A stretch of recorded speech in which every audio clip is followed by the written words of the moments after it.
heartbeat of competition, the drama of the moment. This is TNT Sports, home of NASCAR's race for the championship. We're gonna rock around, rock tonight. We're gonna rock, rock, rock till broad daylight. We're gonna rock around the clock tonight. Jeff Gordon's winning reputation is solid as a rock. Now, as he races toward the 2001 Winston Cup title, he comes to a track where his 4 victories have all come during championship-winning seasons. But Rockingham has been a stepping stone to stardom for many Winston Cup drivers. They have chiseled their name into the record book. Now, as the countdown continues, every driver knows you never take the rock for granted. When the clock strikes 12, we'll cool off, then start rocking around the clock again. We're gonna rock around the clock tonight. We're gonna rock, rock, rock till broad daylight. We're gonna rock around the clock tonight.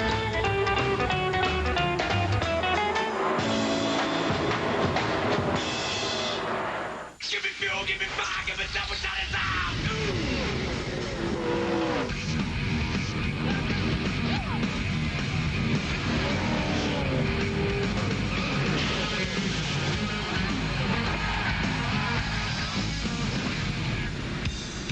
TNT Sports presents the NASCAR Winston Cup Series. Today, it's the Pop Secret Microwave Popcorn 400, live from the North Carolina Speedway in Rockingham, North Carolina. It is a gorgeous November Sunday in Carolina. Sunny skies, temperature climbing into the low 70s. Ideal conditions for 393 laps, which equals 400 miles on this track that is just over 1 mile around. The story here at the North Carolina Speedway is Jeff Gordon. He cannot clinch the Winston Cup Championship today, but his team can take a giant step in that direction. In the final 4 races, the 24 bunch just needs to finish 24th or better, or more accurately, average a 24th place finish to win the title. His current point lead is 380 points. If he leaves Homestead next Sunday with a lead of 370 or greater, he will be the 2001 NASCAR Winston Cup champion. Today, Jeff Gordon starts 8th. Hi, everybody. Bill Weber along with Benny Parsons on the wagon right next to pit road here at Rockingham for the 33rd race of the Winston Cup season. There are just 4 races to go, and after his qualifying run here on Friday, Jeff Gordon admitted his team does not plan to tiptoe to the title, but he also confessed they are well aware that finishing races, not necessarily winning races, will get them the prize they want. But they came here to win, Bill, and that's the mentality that every team has to go to the racetrack with. They go to win. Davey Austin in 1992 went to Atlanta, the final race of the year, having to run 6th or better to be the NASCAR Winston Cup champion. He crashed, did not win the championship. Ironically, he was running 6th when he crashed, just sitting in that spot to lock up the championship. You can't do that. You got to try to win. He finished 3rd in points that year to Alan Kawicki, 63 behind the eventual champion. Now on Saturday in happy hour, it was Jeff Burton that had the fastest car. A winner here 2 years ago, a winner at Phoenix 1 week ago. Jeff is currently 10th in points, but is only 44 points ahead of his teammate, Mark Martin. Now, Jeff Burton has been having a fantastic season. In fact, he has 4 straight top 5 finishes. Nobody else in the garage has more than 4 straight top 10 finishes. Jeff Burton is making some noise.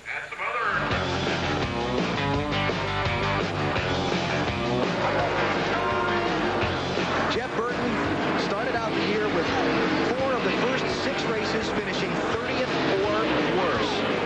But in the second half of the season, they've certainly done it. Moved all the way up to 10th place in the championship. Back-to-back victories at Phoenix for Burton and the 99 team. This is a perfect example of what our team's all about. We've been knocked down all year, but we've never quit. Yeah, I'll say he's been making some noise, beating up on everybody like the neighborhood bully lately, Jeff. And but if you're going to beat everybody today, you got to do it from the 38th starting position. Can that be done here? Well, they can certainly be done here. I'm not sure that we can do it or not, but this is a track that the groove really gets wide on. People will be running all the way on the bottom and all the way against the wall. And when you have groove widens out, that means that you can pass. So I think starting in the back isn't what you want to do, obviously, but I think you can win from here. But you can't go green all day. You got to get some cautions. Well, in the string of 4 straight top 5s, he's only started better than 24th 1 time. So this back to the front thing, he's used to that. Today, Burns. Well, 4 times this season, Marty, Mike Wallace has started in the 12 car now. He's had 2 top 10s, including a near-win second place last week. Mike, Who do we have to convince with all these great finishes you're getting that you need to be in this 12 car next year? Well, I don't know exactly who we need to impress or convince. I mean, Roger Penske, of course, owns the team along with Walt Zarnicki and Tom DeLoge, and folks from Mobil 1 sponsor the car. So I guess those are the 4 main players, and I'm just thrilled to death to be in the Penske Mobil 1 car and running the way we've been able to. I mean, it's a great boost for my career, and Peter Suspenzo and all the guys on the Mobil 1 team have done a great job, and just thrilled to death with it. Well, it's still undecided what they'll do next year. We do know one thing. He hopes to get his first career win in his 104th career start right here at Rockingham. Bill? Thanks, Dave. Mike Wallace and his brother Rusty will have to work their way through the field today, and the guy they'll be chasing when the green flag flies here at Rockingham, younger brother Kenny Wallace. His 3rd career pole, his first since Bristol in August of '97, more than 4 years ago. Now, Kenny is driving his 9th race in the Winston Cup Series in relief of the injured Steve Park. Perhaps it's appropriate that in this frustrating year filled with more hurt than humor, that 2 of the nicest guys in the garage both got to be number 1.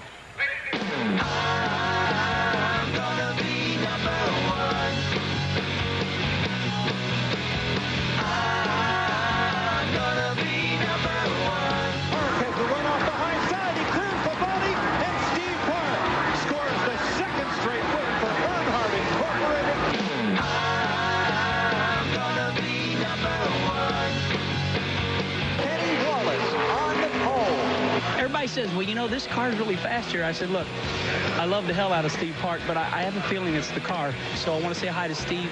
And thanks for finding this setup for me, pal.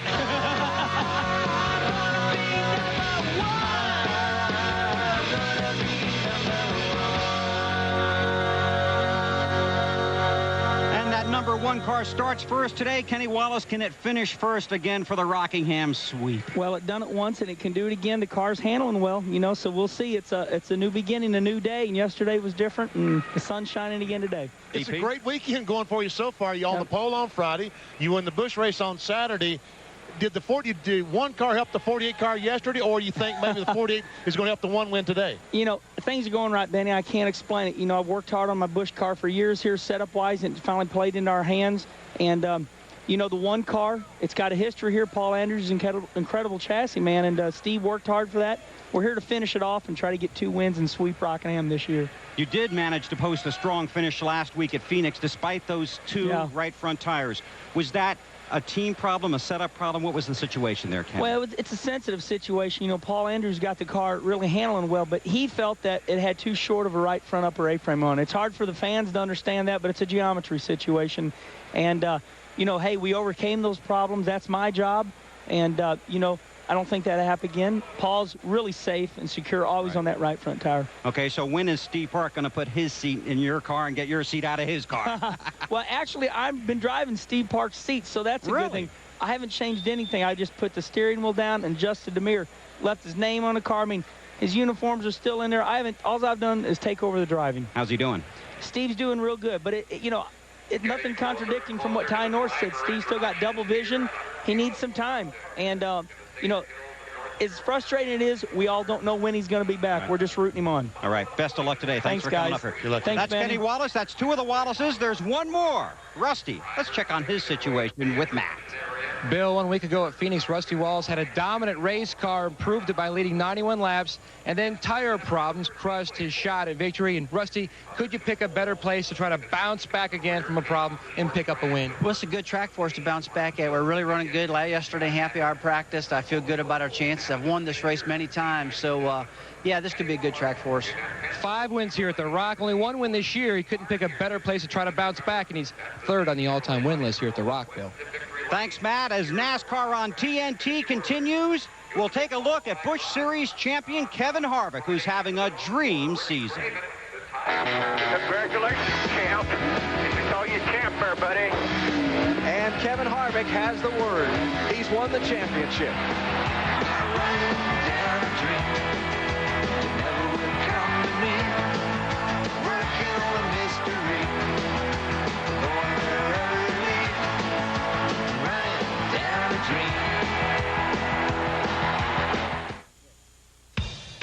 The NASCAR Winston Cup pre-race on TNT is brought to you by Dodge and nearly 3,000 dealers who invite you to come see what's new. Welcome back to the North Carolina Speedway. Kevin Harvick starts 23rd today, a rookie looking for his 3rd win in the Winston Cup Series. On Saturday here at the Rock, Kevin clinched the NASCAR Busch Series title by finishing 5th in the race, ending a grueling charge to the championship in which Harvick never ran out of gas. Here's Liz Allison.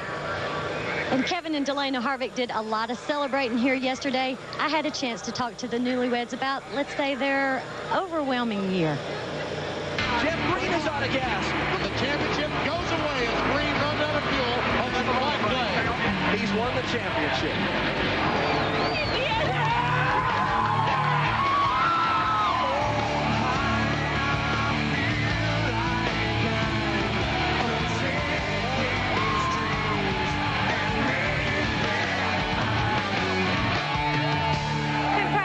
Kevin, what a wonderful day. Your dream came true today. Well, I tell you what, we never imagined at the beginning of the year that a lot of the situations that we had to go through this year we'd be in the middle of, but to win this championship and do the things that people said we couldn't do is really special. You just got married this year. This has been a crazy year for you. It's been really crazy, but I think this has been the best wedding present ever. Not only this first Winston Cup win, but to give RCR their first Busch championship. It's been completely amazing. Do you believe in miracles? This is extra special to me, and hopefully it's the first of a few.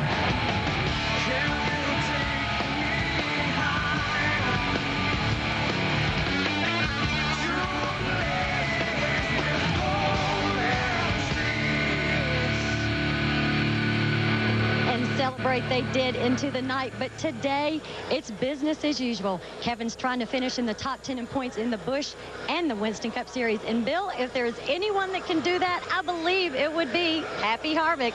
And I agree with you, Liz. Now, the North Carolina Speedway is one of a handful of tracks that used to have separate pit stalls on the front and back stretch. Today, one long and windy pit road, purpose-built to try and balance pit road procedures. But watch today. Some guys will have to pit their cars at an angle, and that bend in pit road that runs through turns 1 and 2 can cause a lot of traffic headaches. Of course, pit road is where the hardest working guys in NASCAR get to shine but are seldom seen for more than 16 seconds. But Saturday here at Rockingham in the annual Winston Cup Pit Crew competition, is the chance for guys on the wall to stand tall. Here's Burns. All right. 1, 2, 3, 4. It's just bragging rights is a lot around here, and the more bragging rights you got, the you can rub it in on Sunday, back and forth and race day and stuff like that. If you win, you're the biggest and baddest. You're on top of the mountain. Pit crews battle each other all season long when the focus is on the race. But for this competition, the focus is on them. You better be good at the Rock. Ray Evernham and Bill Elliott are both former winners, but together in the number 9 car, they could only manage a 4th place finish. For the 2nd year in a row, a Jack Roushone team won the Pit Crew Championship. The time of 17.69 seconds not only won the title for Matt Kenseth's crew, it bettered teammate Jeff Burton's record of a year ago. Robbie Reiser and the boys walked away with more than $30,000 and bragging rights for the next 12 months. Well, that's real important for the guys that do this week in and week out. You can kind of see how intense this is and how everybody works hard at it. For all 25 teams that work here, they all take it very seriously and go at it as hard as they can. Thanks, Dave, and congratulations to the 17 bunch. They also had great pit stops last weekend in Phoenix. The 2014 finished 2nd, and Schrader's boys came home 3rd. Now, this past Thursday in the Charlotte, North Carolina area, NASCAR held a meeting with Winston Cup drivers and crew chiefs. The goal was to try and find a new aerodynamic baseline for race cars at Talladega and Daytona. Among the considerations, removing the roof fin, modifying the spoiler, and changing the spoiler angle. Now, this weekend here at Rockingham in the garage area, the reviews seem to be favorable. You know, it'll put the situation back more in the driver's hands. Not all of it, but you know, what was looking for is to get out of them big packs, and you know, I think this kind of split the field up a little bit.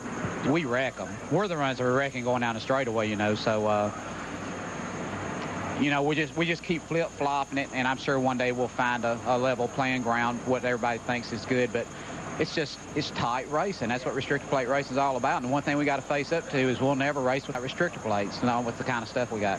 It's a double-edged sword. The better job we do at making everything more equal between the competitors, the harder it is for the competitors, the better it is for the race fans. So, you know, somewhere in the middle, we got to, I don't think we'll make everybody happy. Mike Helton said it best. A third will be happy, a third will be mad, and a third won't care. Typically true in the garage area. There's a third that has one opinion, a third that has the opposite opinion, and the third that says, just tell us what to do and we'll go do it. And understanding all of that, I think, is critical. And I think that's what you get out of meetings like we had Thursday, is that the other guys say, okay, mine's not the only opinion there is. I understand why somebody might have a different one. I'm stunned that a chicane did not come up in the discussion. I can't believe it. I thought that was a wonderful idea to slow the cars down on the back. It was a great idea, Ben. Thank you, Bill. Show us their ideas, would you? Well, first of all, let me show you exactly what NASCAR has taken away on the cars. First of all, the roof fin we saw at Talladega, that's out of here. It's gone. We go back to the rear spoiler. It was at 70 degrees angle. It also had a flap on the front, an inch long, called a gurney flap. That's out of there. And the spoiler now is laid back from 70 to 55 degrees. You want to make sure the guys can pass in the plate races. Well, that's exactly what they're trying to do. Well, they could pass, but it was two cars they could pass too easily. So now I think the testing in January is going to be crucial. Not only to the teams, but to NASCAR. I think they have to really pay attention and make sure that with the rule package they have now, that the cars will be able to pass each other. Wally Dallenbach is standing by in the booth with Alan Bestwick to call the race this afternoon with Benny. Wally, these are similar to the 2000 rules we saw at the Daytona 500, and you drove in that race. Yeah, you're right. The big difference is, Bill, that in 2000, NASCAR gave us the front shocks as well as the rear shocks, and I think that's really what had a lot to do with the cars not handling. I know our car pushed really, really bad, so NASCAR doesn't do that anymore. They don't give us the front shocks, which I think is going to make the cars handle. I think this is a good move in the direction of having better racing at Daytona, and I think NASCAR should be commended for that. I think it'll be a better race, but we have to remember that race was not too good because of the shock package more than the aero package. All right, Wally, thanks a lot, and NASCAR will be watching the January testing very closely. Coming up, as TNT's coverage of the NASCAR Winston Cup Series continues from the North Carolina Speedway, we'll look at drivers that have an ageless story to tell. You're not getting older, you're getting better.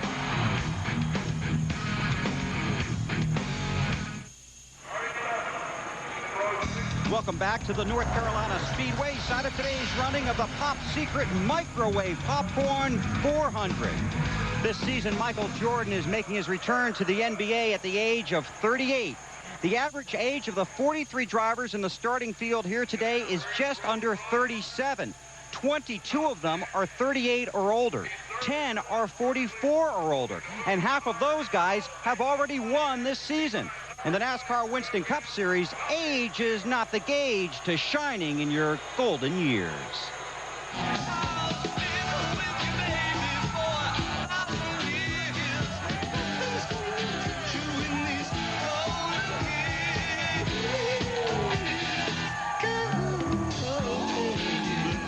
In our sport, it's not how young you are and how strong you are. It's how long you've been there.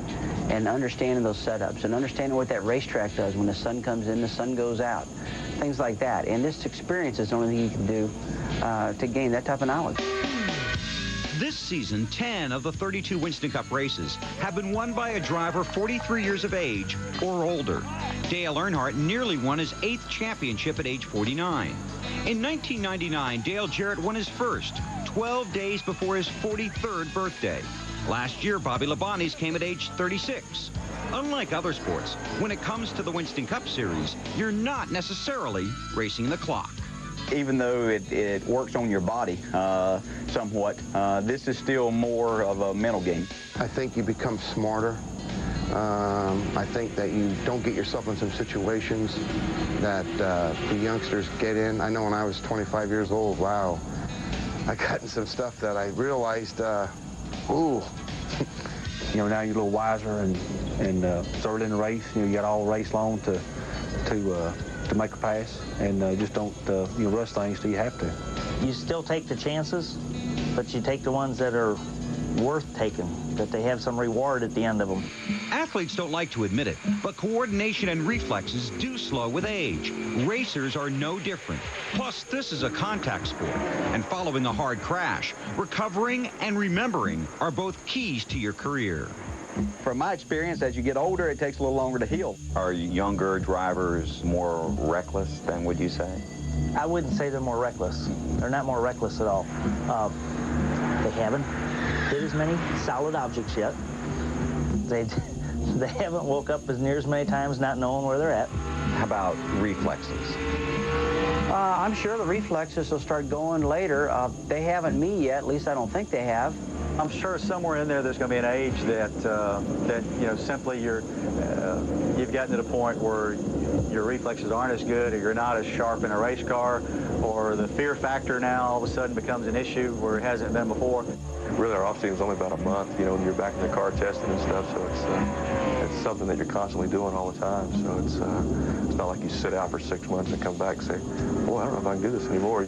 Eventually, every athlete faces the toughest decision of his career, retirement. When does a driver put it in park? To me, it would be when it's not any fun anymore. That's the biggest factor. I don't care what kind of shape you're in, the health you're in at the time. If you no longer have that burning desire to want to win races, then it's time to move on. I just think when you don't really care, I think we're going to run 500 laps, get lapped 3 times, what the heck, just if it gets to that point, I'll quit. Hopefully I'll know when that day is there that, hey, this isn't really what it used to be for me, and maybe it's to the point that, okay, I'm bringing this team down a little bit. They're better than what I am. It does concern me maybe one of these days getting out there and burning my whole life and saving a lot of money and having a good time in life, and all of a sudden getting hurt or killed and not being able to enjoy it. And that's kind of where you push it right to the living edge when you say, okay, that's enough, now I get out. Right now I still got the nerve to keep pushing it. And I'm standing by with 46-year-old Bill Elliott. And Bill, you haven't won in a few years. Is it still fun? Do you still care?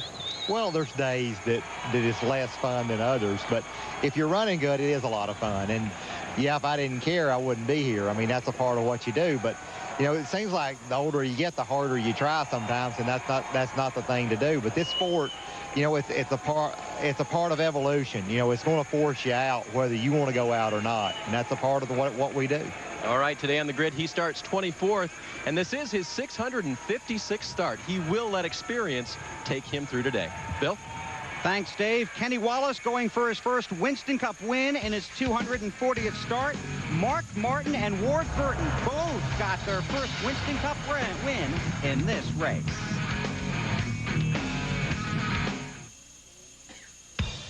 The NASCAR Winston Cup pre-race on TNT is brought to you by NASCAR Thunder 2002. EA Sports, it's in the game.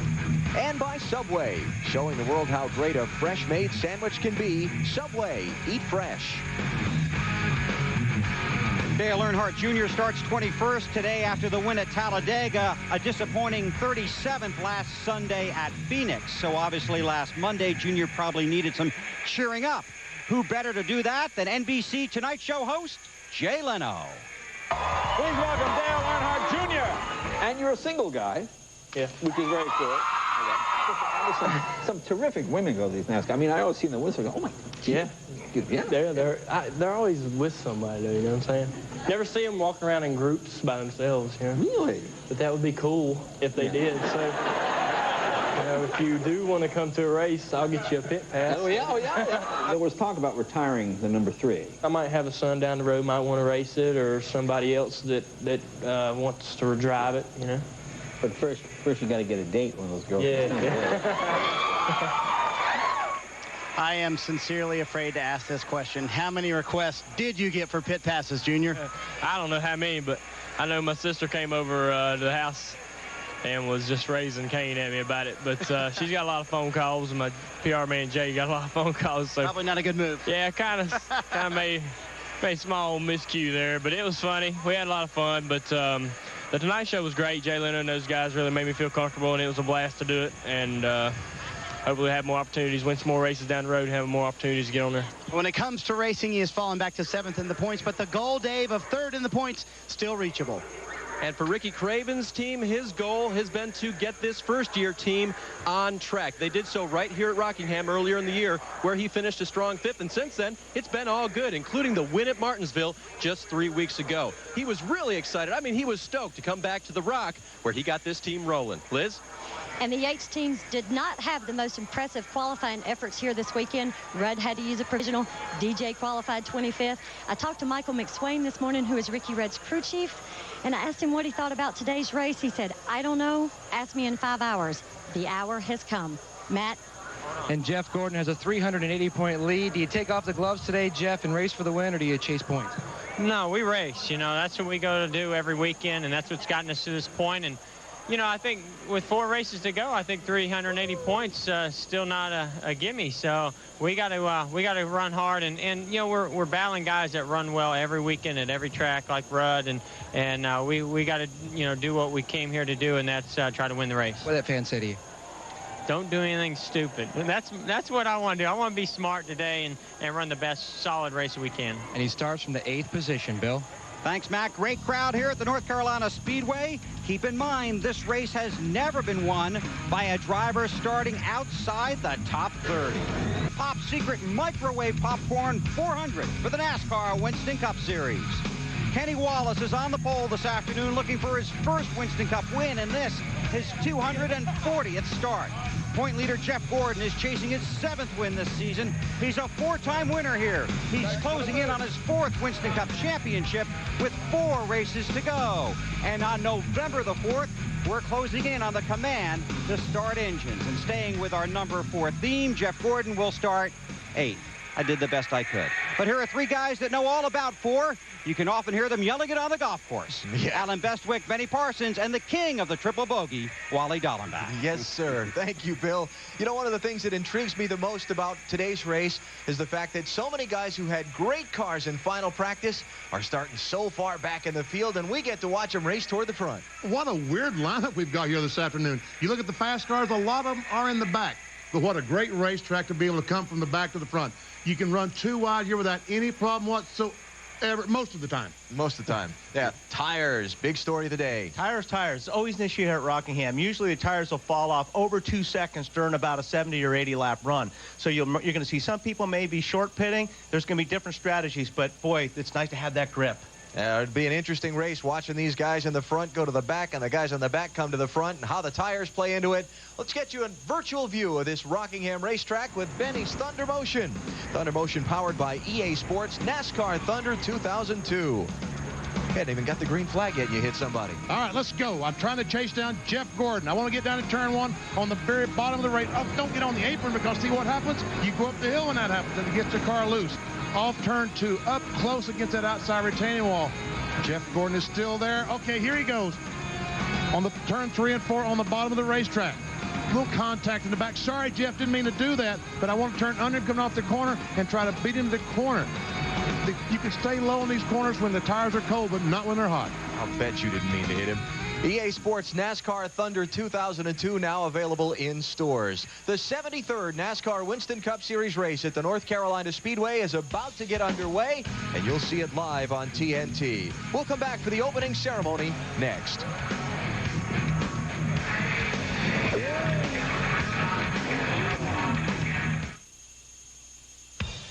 The Pop Secret Microwave Popcorn 400 on TNT is brought to you by Budweiser.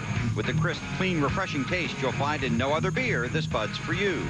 By Pop Secret Microwave Popcorn. By the Home Depot, the official home improvement warehouse of NASCAR. And by Pep Boys. All you need to know is where to go. Pep Boys. Back at Rockingham, where shortly the Pop Secret Microwave Popcorn 400 gets underway. First, let's go trackside for today's opening ceremony. Ladies and gentlemen, at this time, we ask you to please rise and remove your hats for our special pre-race ceremonies. For the Pledge of Allegiance, followed by the singing of God Bless America from the First Baptist Church in Hamlet, North Carolina, the Young Musicians Choir.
And now, to give the invocation from the North Carolina Baptist Convention, here is Mark Abernathy.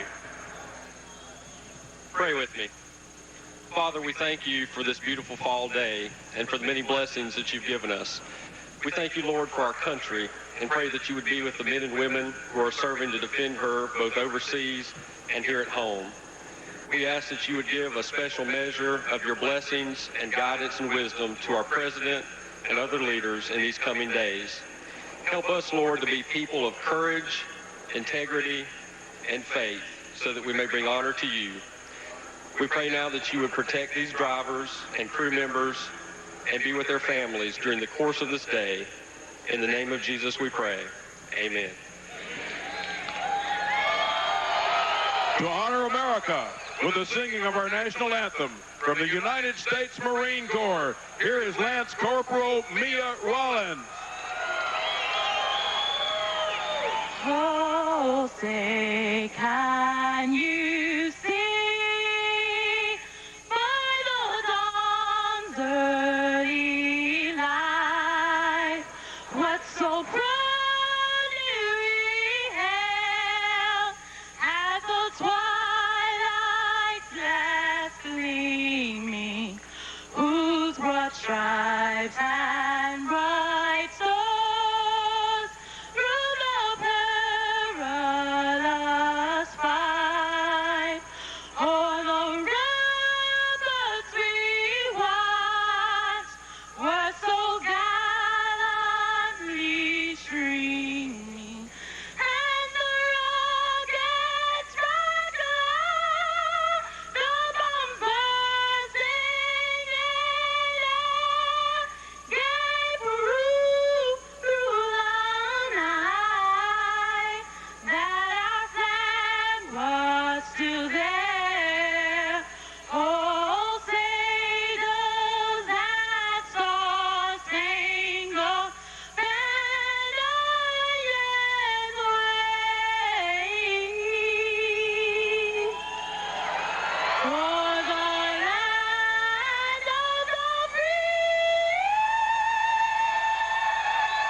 job.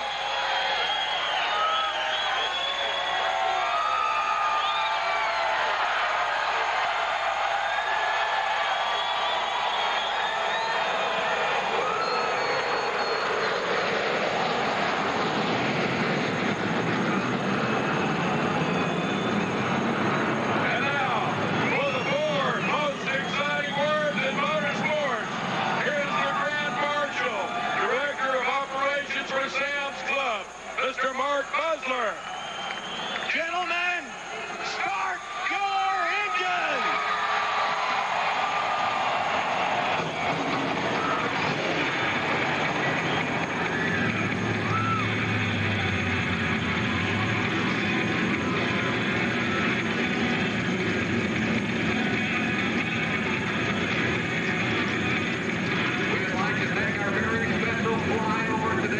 We're now just 5 minutes from the green flag. A look at the starting lineup when we come back to Rockingham on TNT.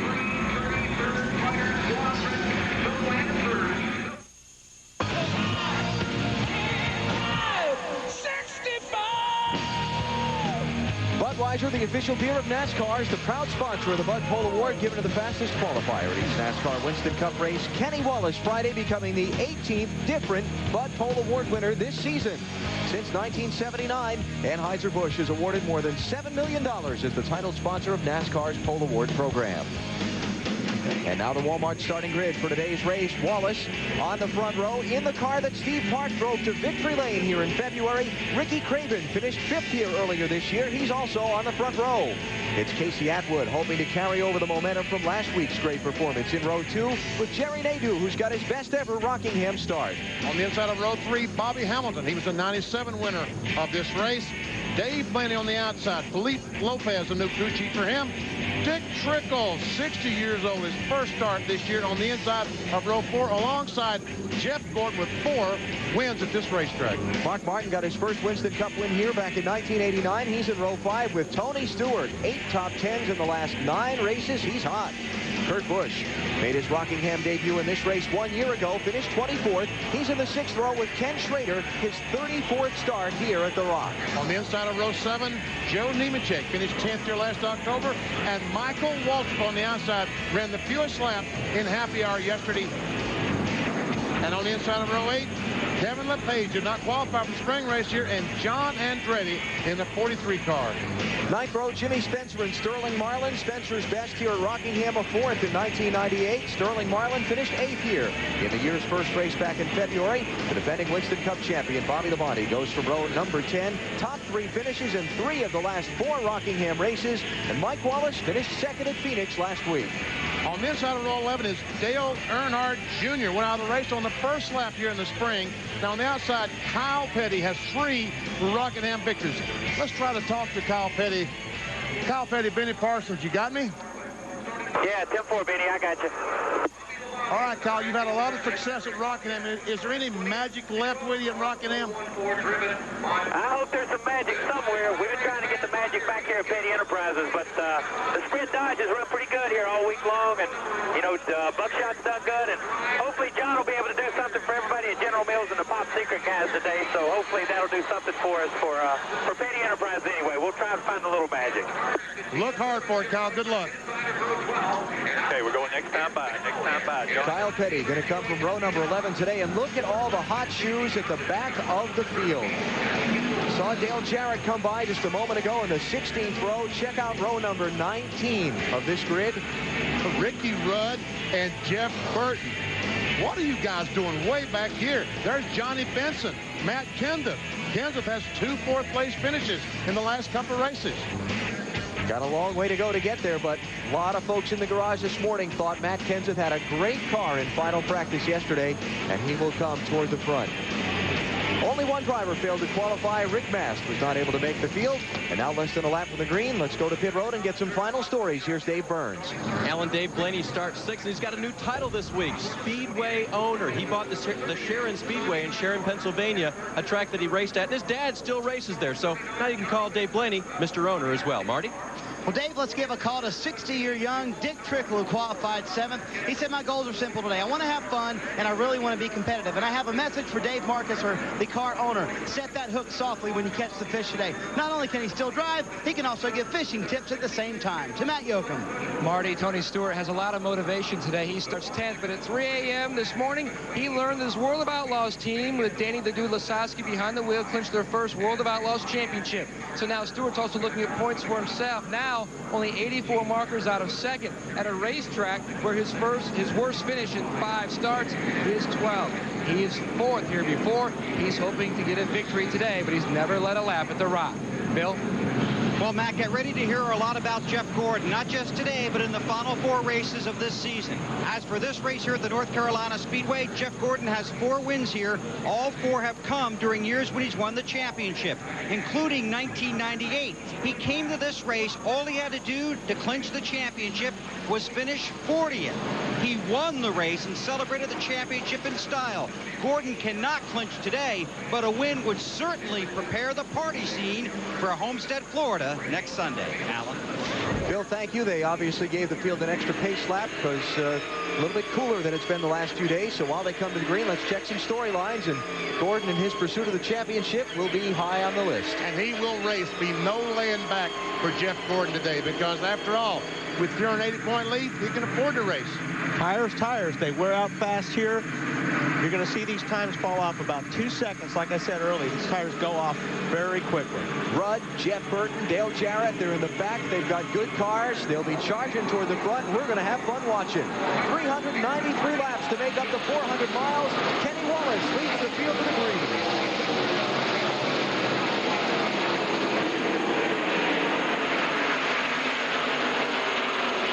Turn 1. One car is spun. It's Kyle Petty. He's been collected by Bill Elliott.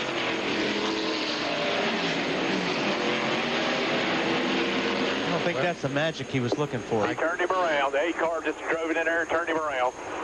Well, there's the spotter's idea of what happened. And Kyle's view as he tries to get it fired. Listen to him trying to start it. Oh, he just got lapped. How frustrating is that? Oh, Kyle, I feel for you, buddy. I really feel for you. And Bill Elliott, the other one involved, some pretty significant damage as well. He did stay on the lead lap. I don't think that's going to do him a lot of good because he looks like a lot of damage to that Dodge. Oh, yes, there is. I just got a glimpse. I wish I hadn't seen the full effect. It's not pretty. It's not pretty. Let's take a look at what happened. Turn 1, lap 1. Well, it's somewhere in the back. And there we see that the 45 car is already around. The spotter says that the 8 car, Dale Earnhardt Jr., made contact with him, so I guess we need to look for damage on the front of Earnhardt Jr.'s car. Kyle started in the 22nd position. Earnhardt Jr. started in 21st.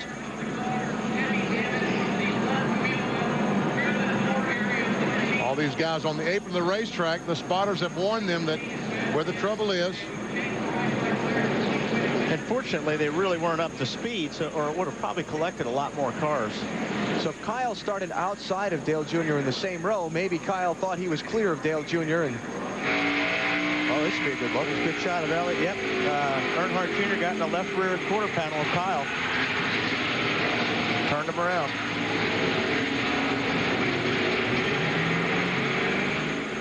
On board with Kyle Petty. I'm sorry, this is John Andretti. I should have known when I saw the Pop Secret there. He's riding around the racetrack.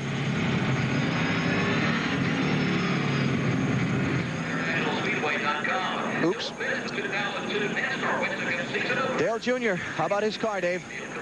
Well, he just radioed in, Alan, and said, I didn't think he was coming down, but I guess I thought wrong. He asked his spotter up above the speedway to tell him if there was any damage on the front. That's how the driver figures these things out. And he told him there was just a little bit of damage behind the front right headlight and that there was nothing else wrong with the car. Bill? Well, Dave, Kyle Petty's situation is just unbelievable. The Sprint Dodge is battered. They brought it in once already as he comes down pit road for the second time. They pulled the sheet metal away, put on 4 new tires, and what they're going to try and do is beat some of the sheet metal away from those tires again, put the sheet metal back in place around the body, and then send him back out. Kyle says so far the car feels okay as far as the handling is concerned. Obviously, he hasn't up to speed, but just unbelievable. I guarantee you that car's not going to handle very well once it's up to speed. All right, let's go again and have a look at Kyle Petty's onboard view of the crash.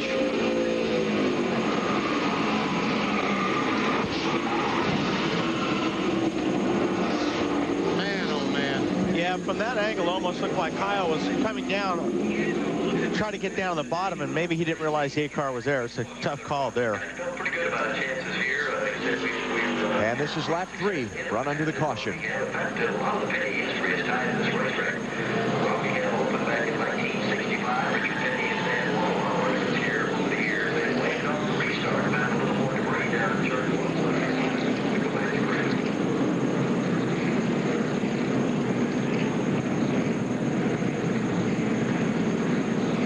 Early caution here at Rockingham. Bill Elliott has taken his car behind the wall. He and Kyle Petty involved in the incident.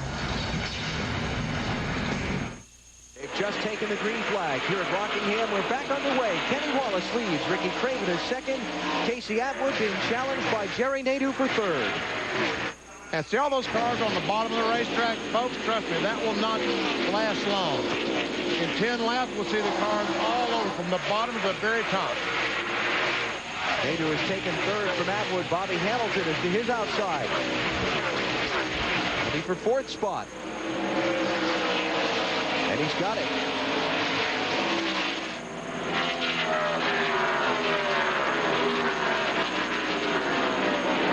Dick Trickle and Jeff Gordon in 7th and 8th. Here comes a challenge for second.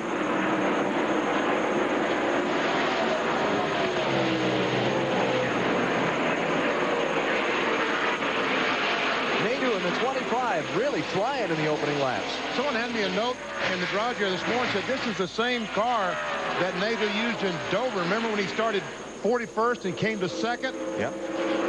Maybe you ought to keep this one. It's a good keeper. So up to second place for Nadu. He took the green flag in fourth. Something going on with Mark Martin, Matt? Alan, there is a concern for Mark Martin in the 6. It's been 58 races since he last won a race. They're hoping for some good luck here. Early reports, he says the clutch has started to slip on the 6 car. You know, Greg Biffle had the same problem with his Granger car in the NASCAR Busch Series. Another Roush car on Friday lost all the practice because of the clutch slipping. On the clutch, Mark. Tony Stewart moving forward. That was 8th place. He's just taken from Dick Trickle. I mentioned a minute ago, Bill Elliott has taken his car to the garage. Liz Allison is with him. And Bill started 24th. Bill, you got some trouble on the first lap. What happened? Kyle tried to turn in under the 8 car. The 8 car clipped him. You know, Kyle just tried to get down the hill too quick, and when he did, he spun out in front of me. And I tried to wait till the last minute to find out which way he's going to go, and just got into the deal. Well, and these guys are going to keep working on the car to see if they can get back out there. Bill Elliott got his very first start here 25 years ago, but he's sitting in the garage right now. Alan?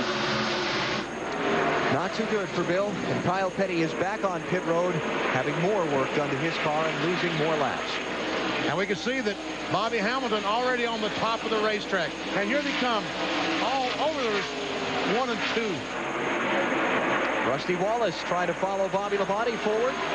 Now watch this when they go in the corner. We'll see these cars fan out, go low, high, and Ward Burton's going in the middle. And they'll be right up against that wall here in about another 20 laps. A lot of folks said that 22 car was one of the best in yesterday's final practice, and Ward Burton was going to be somebody to watch today. Well, the whole key here is to have your car the best on old tires, and that's the thing we're watching in happy hour. A lot of cars that were fast, but you really need to look at their 60th and 70th lap. That's where it's very important here at Rockingham, because the car is always sliding, so you just want to be in a very comfortable slide for those laps.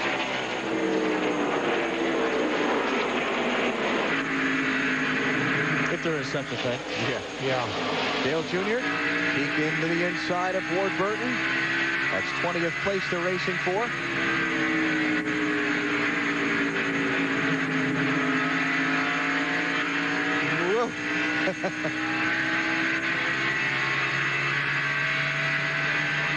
Talked to Tony Uri Jr. Tony Uri this morning, crew chief on the NCAR, said this is not Junior's favorite racetrack.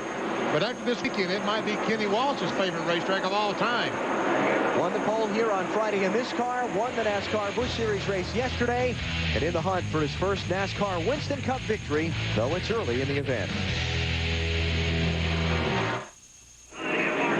Log on now to NASCAR.com and check out the Conseco NASCAR Fantasy Challenge. Pick your own team of drivers and see how you match up against other fantasy teams. Log on today and you might just win a replica of the number 14 Conseco Winston Cup Pontiac. Tell you what, Kenny Wallace, this one car poster, he is not ventured off the bottom of the racetrack. But meanwhile, we have a battle for the second spot. Ricky Craven, the Tide Ride 32, drives up on the outside of Nadeau and takes that spot away. So Nadeau faster in the first few laps of the run, but Craven better as we get more age on the tires. And that's what's very important here. Now, we talked about in our storylines, watching the guys with good cars starting in the back, moving up through the pack. Well, Jeff Burton is the quickest of them so far. 99 car, last week's winner at Phoenix, took the green flag back in 38th spot. And here he's challenging Ron Hornaday for 22nd. The guys moving up through the field. There's Burton, Kenseth, Rusty Wallace. And Ron Hornaday about to lose a spot to Jeff Burton, but he has gained 10 spots since the drop of the green flag. So, you're Jeff Burton, and you got to hustle up through the field and try and gain some spots in the early ground, but you know you've got to save some tires here at Rockingham. We talked with Jeff earlier in the weekend about how you go about trying to do that, save tires here. And the faster you go with a bad handling car, the harder it is on your tires. The key to handling well is that it saves your tires. And you can't ask the driver to go save tires if the car doesn't handle well. You can, if your car is handling well, you can manage your tire usage, and you can manage when you run the tire hard and when you don't run the tire hard, but it all revolves around how well your car is handling. Perfect. That's 100% right. You cannot save tires if you don't have a good handling race car. Michael Walter trying to get on the inside of Jeff Burton. Michael in the 15 car. As I said when we announced the lineup, ran the fewest lap in happy hour and was very, very confident of his car. Marty, how about Jeff Burton?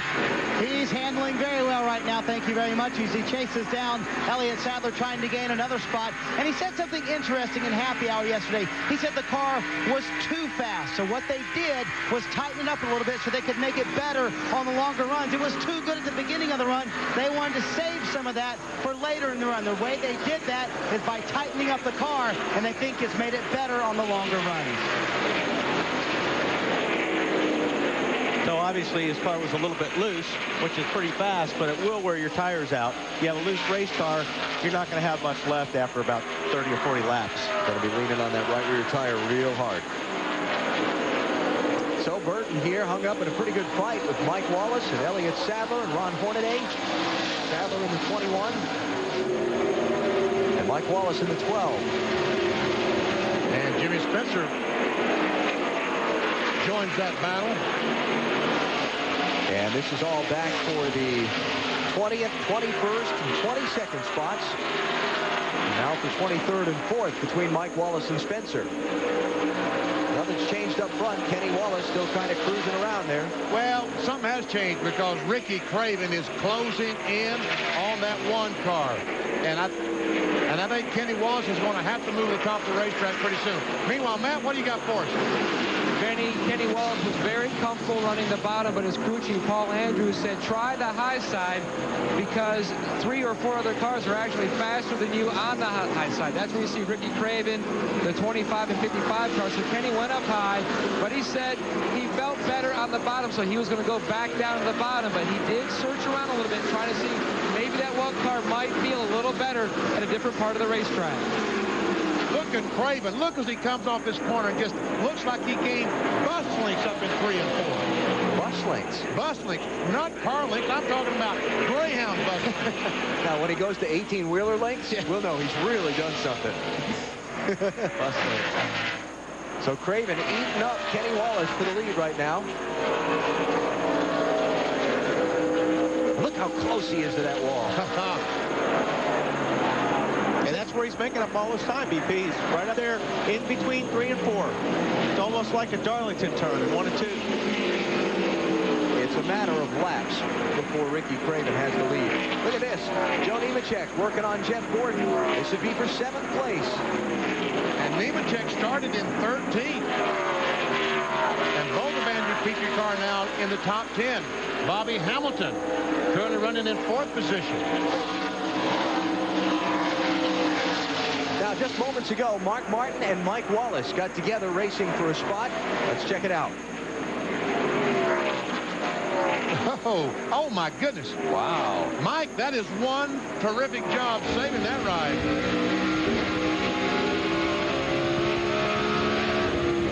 And I'm told from the pits that Mike Wallace says, I'm very, very, very loose. Well, he needs to get up on that high line if he's very loose, because that's not the place you want to be on the bottom with a loose race car. He's just lost the 26th place to Dale Jarrett, about to lose 27th to Johnny Benson. The reason for that, when you're down on the bottom, you're actually turning the steering wheel more, especially in the middle of the corner. When the car's loose, you turn the steering wheel more, it's going to turn better, and it's going to get sideways. Michael Waltrip and Dale Jarrett racing for a spot there. Up front, the leaders caught the tail end of the field. Todd Bodine running in 41st place, about to be overtaken by leader Kenny Wallace. 36 laps complete. Kenny Wallace has led them all so far at Rockingham. Before I quit smoking, I asked my... Top secret microwave popcorn 400. NASCAR Winston Cup Series in Rockingham, North Carolina for the 33rd race of the 2001 season. That was a battle for the 7th position between Jeff Gordon and Casey Atwood. Atwood had it. Jeff wanted it, and he took it. Kyle Petty has taken his car back to the garage. Looks like he's done for the day, Liz. Yes, it does look like that way, Alan. He started 22nd. Kyle, an unfortunate mishap on lap 1. What happened? I don't know. We're out of the race because we broke a motor. That's the main thing that happened. On the deal with Little Earnhardt going in turn 1, I don't know if I came down or if he run down in there. I'm not going to say anything bad about him because everything I read and see on TV, he hung the moon, and I want to make sure the moon comes up tomorrow. So I'm not going to say anything, but it was uncalled for. And very disappointed Kyle Petty, but I must add that Kyle has won at this racetrack 3 times, so he's had a lot of success here, Alan. Wow. I think he condemned him by not saying a word, don't you? Got to make sure the moon comes up. Exactly. Pretty good, Kyle. Kyle's out. Bill Elliott's in the garage. And there's the damage to the right front corner of Dale Earnhardt Jr.'s car. They got together in turn 1, lap 1. See the scoring serial on Dale Jr. He's moved up to 14th.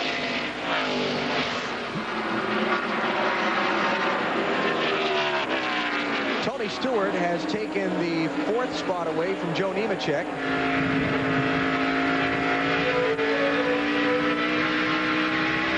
I wonder if that fender damage has affected the handling of Dale Jr.'s car at all. I don't think too much. Yeah, that's what I think. We need to do some air pressure before we go drastic for the rubber. It's about using the back tire, about plowing, just a little tight. Dale Jr. We'll do a little air pressure first. Talking to Tony Eury Jr. Well, he talked about a little bite, so he's a little bit loose by the sounds of it. How about it, Dave? Can you tell us what Dale's doing there? Actually, I was going to tell you about Dale Jr. Interesting conversations on the radio. You were listening to one of them earlier. I heard them talking about the fact that the car was tight in the middle when he's down low, but that's the line he's been running. And in fact, they radioed to him, "You're running great down there. You're one of the fastest cars down there." But Jr. said it would loosen up a little bit when he went up high. So what's a driver to do? He's quick down low, but the car doesn't handle real well down there. Well, you go where the stopwatch tells you that you're the best. After all, that's the whole point, is getting around the racetrack as fast as you possibly can. Check out our telemetry on board the Budweiser Chevrolet. And little flash of 8,400 RPM there going into turn 3. Should see a little bit more down the front stretch because it, after all, is a little bit longer. 8,600 and something. Now, right here, the car's not really pushing, just kind of sliding across the racetrack. After these tires get some laps on them, they just stop gripping. They just start sliding across the racetrack. And you heard him have to get out of the throttle there when he started that runoff off turn 2. Yeah, actually a car that handles good here at Rockingham will be in a 4-wheel slide.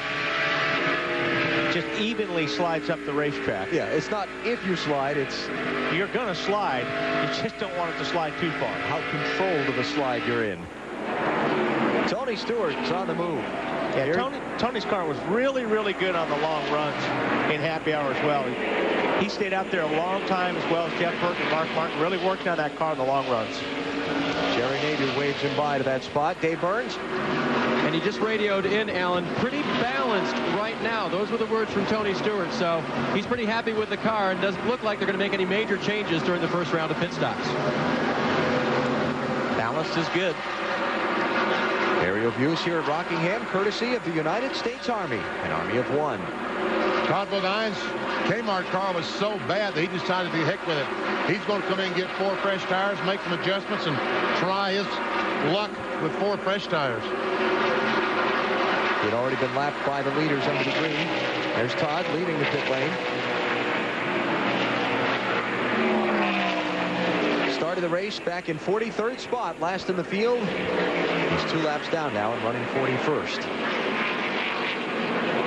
Going to be a long day. His brother Brett just overtaken by the leader Kenny Wallace. Carl Long and Buckshot Jones have also been lapped under the green flag. It's amazing how well that Kenny Wallace, how much better he's running since he moved up the racetrack. Dave Blaney, the 93 car, has fallen back in the grasp of Dale Earnhardt Jr. That's the battle for the 13th position. Dave Blaney started in 6th. Blaney making one of his final drives for Bill Davis. End of the season, he moves to the 77 car, and Hutch Strickland takes over this ride. Whoa. Almost scared the paint off the side of it. Even when the tires are good, the second corner is a tough corner. And when these tires get hot and the car starts sliding around like they do now, it becomes almost impossible. Second spot. Tony Stewart goes into the spot.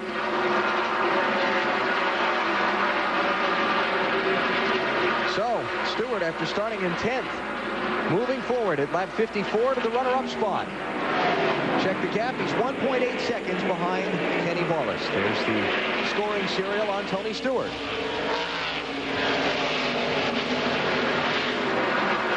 Kenny Wallace has led all of the laps so far. One caution flag. It happened in turn 1, lap 1, when Kyle Petty and Bill Elliott crashed in that corner.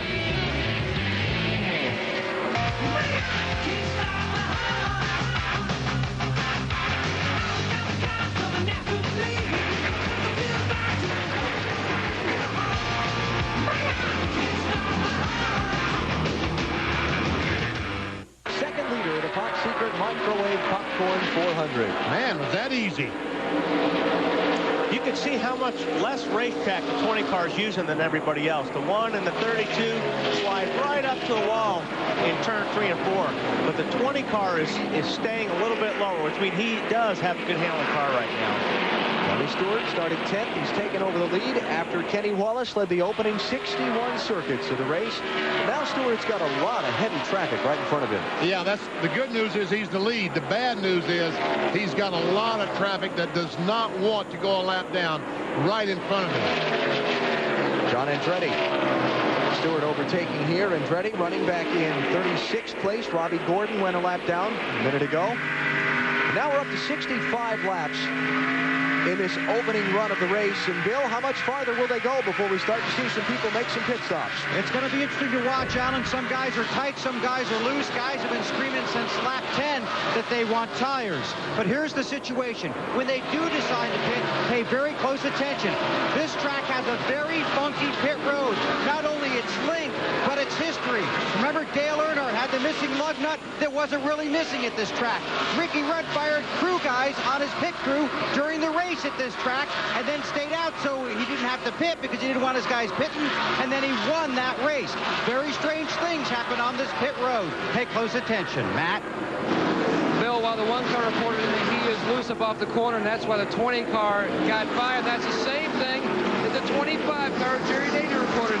He's lost forward fire, so they're talking about possibly an air pressure. For sure, they're talking about doing a wedge adjustment on this 25 car, and that's why he is faded to 4th today.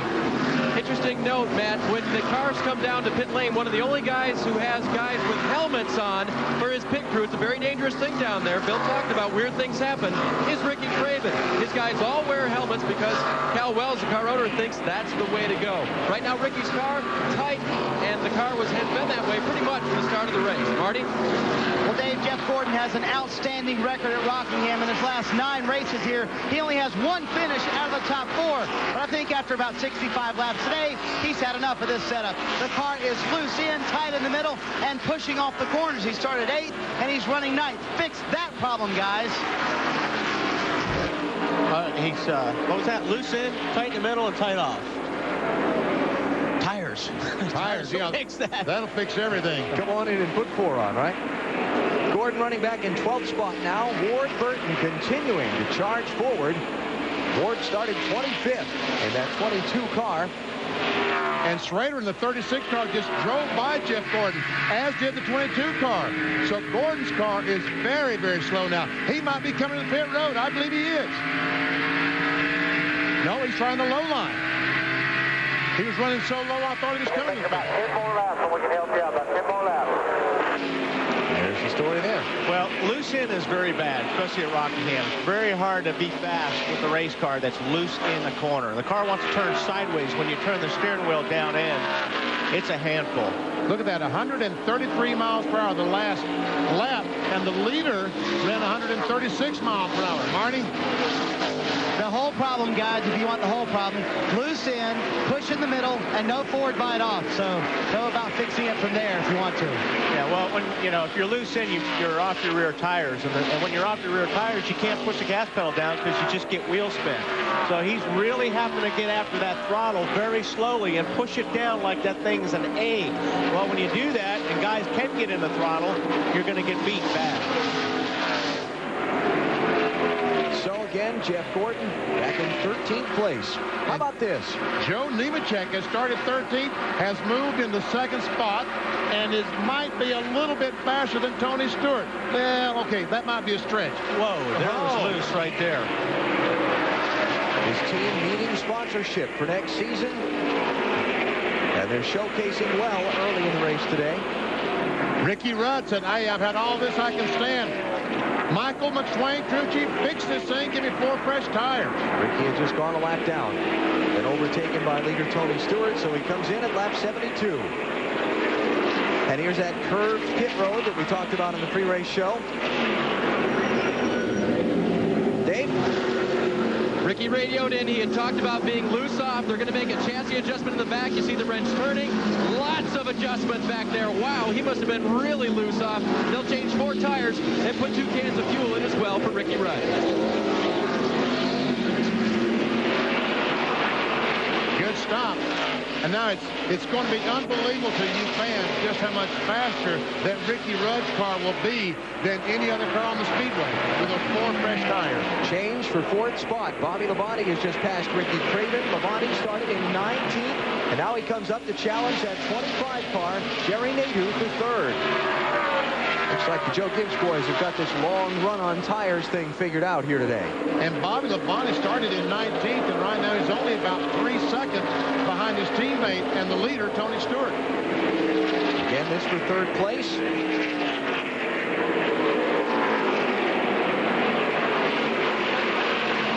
And he'll get him coming off the corner here. So, Bobby Labonte takes over the number 3 spot. And as Benny said, a couple of seconds behind the top 2. Look at Nemechek closing in on Stewart. That's Mike Wallace in the mobile car that had that great run last week in Phoenix. He's now a lap down. Brett Bodine and Mark Martin have been on pit road, are on pit road for green flag stops. Matt? And the 6 car, who we told you earlier was battling a clutch that was slipping, makes his way to a stall. A different chassis this week than last week. They had an out-of-house Laughlin, this week a Hopkins, just trying to help Mark find a feel with this new Goodyear tire. No chassis adjustments. This will be a 4-tire change, as everybody will be screaming for 4 tires today. Mark Martin out of the way. Let's go down. Go ahead, Ben. Let's go down to Bill Weber. Well, thank you, Benny. 92 car, Stacy Compton on pit road. They make a big chassis adjustment. It'll be 4 tires and fuel. This car should lead the parade. The guys coming down pit road. Everybody talk about the next couple of laps.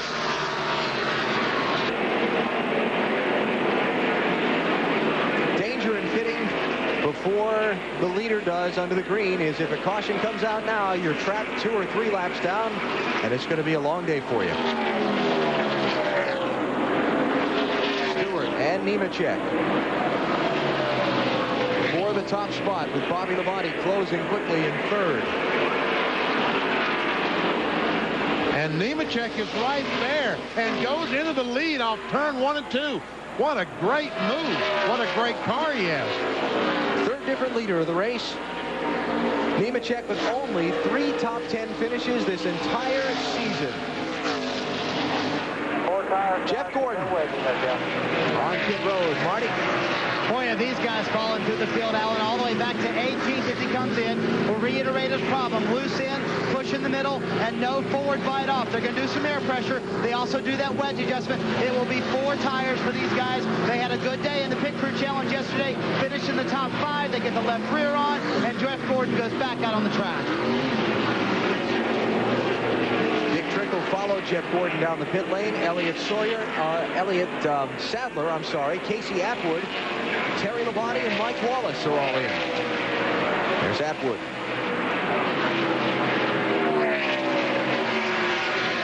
Let's go down to Bill Weber.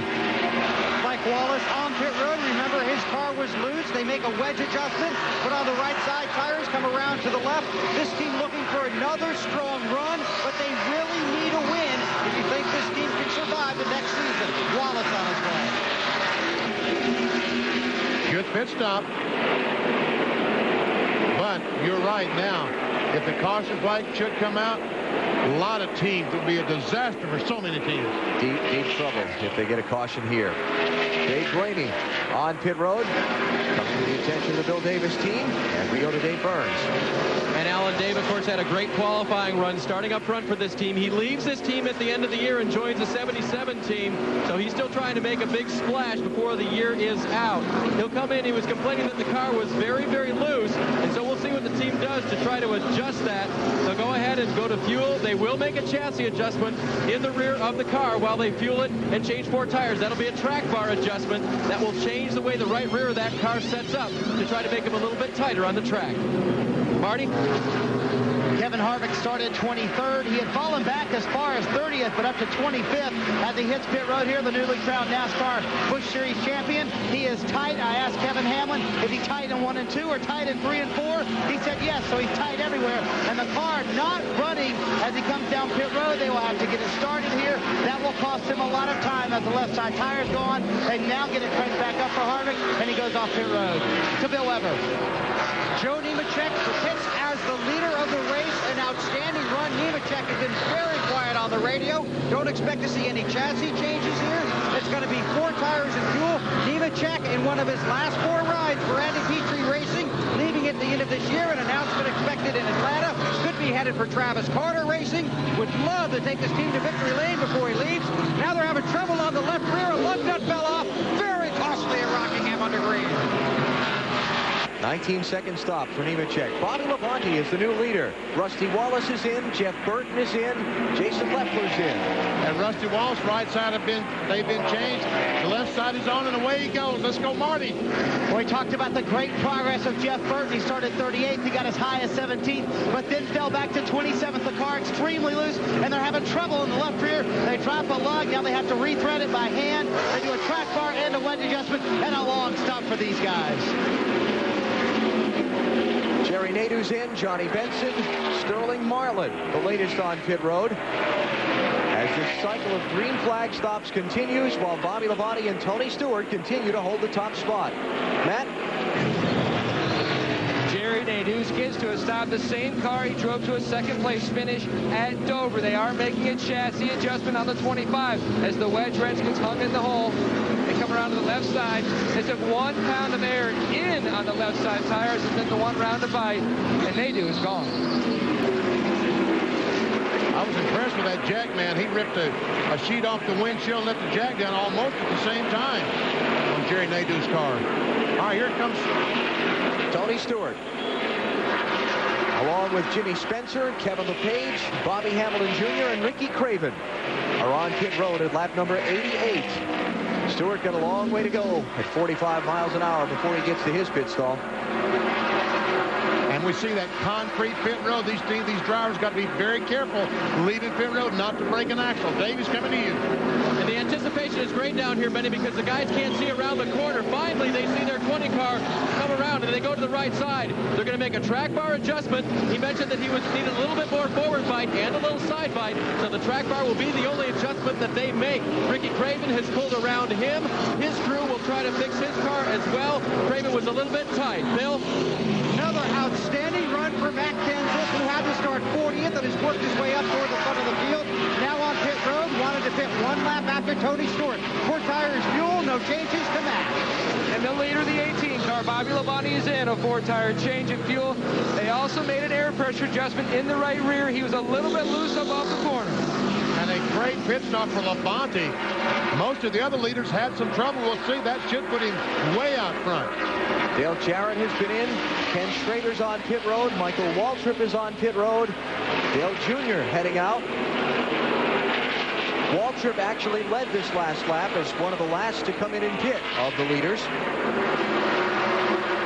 And that should finish the cycle of pit stops with Waltrip and Ken Schrader coming in. Should go back to Joe Nemechek here in just a second.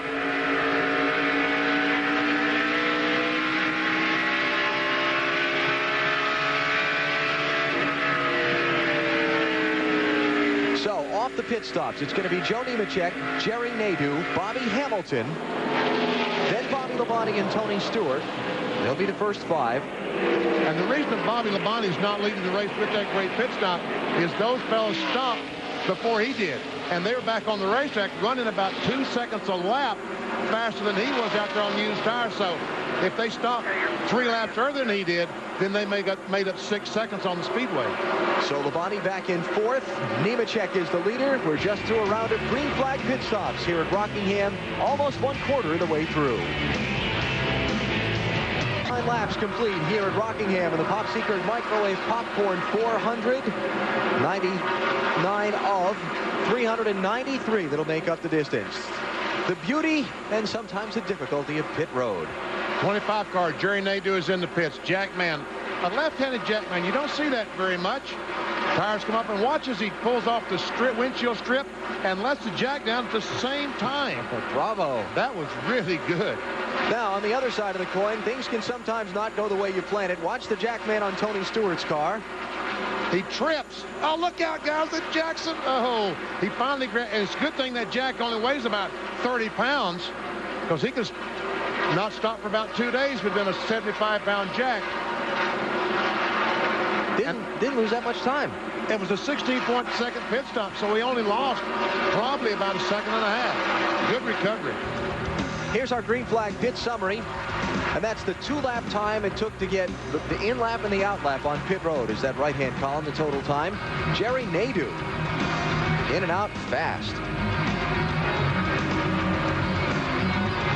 On our Wendy's race menu, coming up, the race for the championship moving to Homestead, Florida next weekend. And the Homestead Miami Speedway, you'll see it on NBC at noon Eastern Time. Atlanta, Loudon, New Hampshire to finish out the season.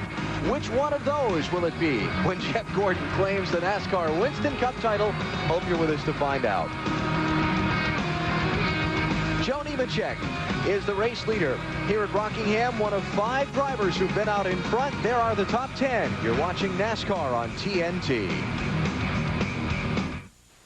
The leader here at Rockingham is Joe Nemechek, out in front of Jerry Nadeau by 1.93 seconds. Nemechek, the 5th different driver to lead the race here today. Johnny Benson has just moved into the 5th position, passing Rusty Wallace. Ward Burton came with him. Benson up from the 39th starting spot to the top 5 in the opening quarter of this race. Great run. Our UPS Track Fact focuses in on first career NASCAR Winston Cup wins here at the Rock. Johnny Benson would be one of them if he could get his first victory here today. Johnny Allison, Mark Martin, and Ward Burton raced back in 1995 with the Dale Earnhardt mysterious lug nut caper that Bill Weber referred to a little while ago. I guess that shows I'm not as old as I thought I was. I only remember 2 of those. I remember Mark Martin and Ward Burton getting their first victories here. Bill Weber, what do you have to add to Johnny Benson's trials and tribulations today? Well, Benny, if they gave an award for being close to getting your first win, Benson would have already wrapped that up and could head home. But having another strong run here, had a great pit stop, no changes, just 4 tires and fuel. So was a strong run. And listen to this. The chassis he is driving was designed by his crew chief, James Inch, while he was on his honeymoon in Paris last winter. That chassis has earned 2 6th-place finishes and a 7th this year in 4 starts. And for good luck, James' wife, Denise, is wearing a T-shirt from the Eiffel Tower that she got, obviously, in Paris. So if, you know, the magic works there, maybe we can add to the first-time winners list later today. But Bill, the question remains to be asked. What was James doing designing a race car chassis on his honeymoon? You know, Alan, I tried to ask him that question, and it's just so darn loud down here, he couldn't hear me, or I couldn't hear his answer, and I'm not sure I want to know. Yeah, exactly. James is designing race cars in the city of love. But it is working very effectively for them today. Benson again up to 5th place after starting back in 39. I've talked about it, our storylines at the top of the show. Guys who had good race cars that were qualified in the back that were going to work their way to the front. Johnny would fit that category. And Johnny's car is working very well low, which is unusual for even this many laps on the tires. He can run pretty low in 1 and 2. He's running about the middle in 3 and 4. Lap on Terry Labonte. Terry back in 35th place is 1 lap down to the race leader. Let's check on some of those guys that started at the back of the field and where they're running so far. There's Bobby Labonte. He's currently in the 3rd position as he tries to chase down the leader.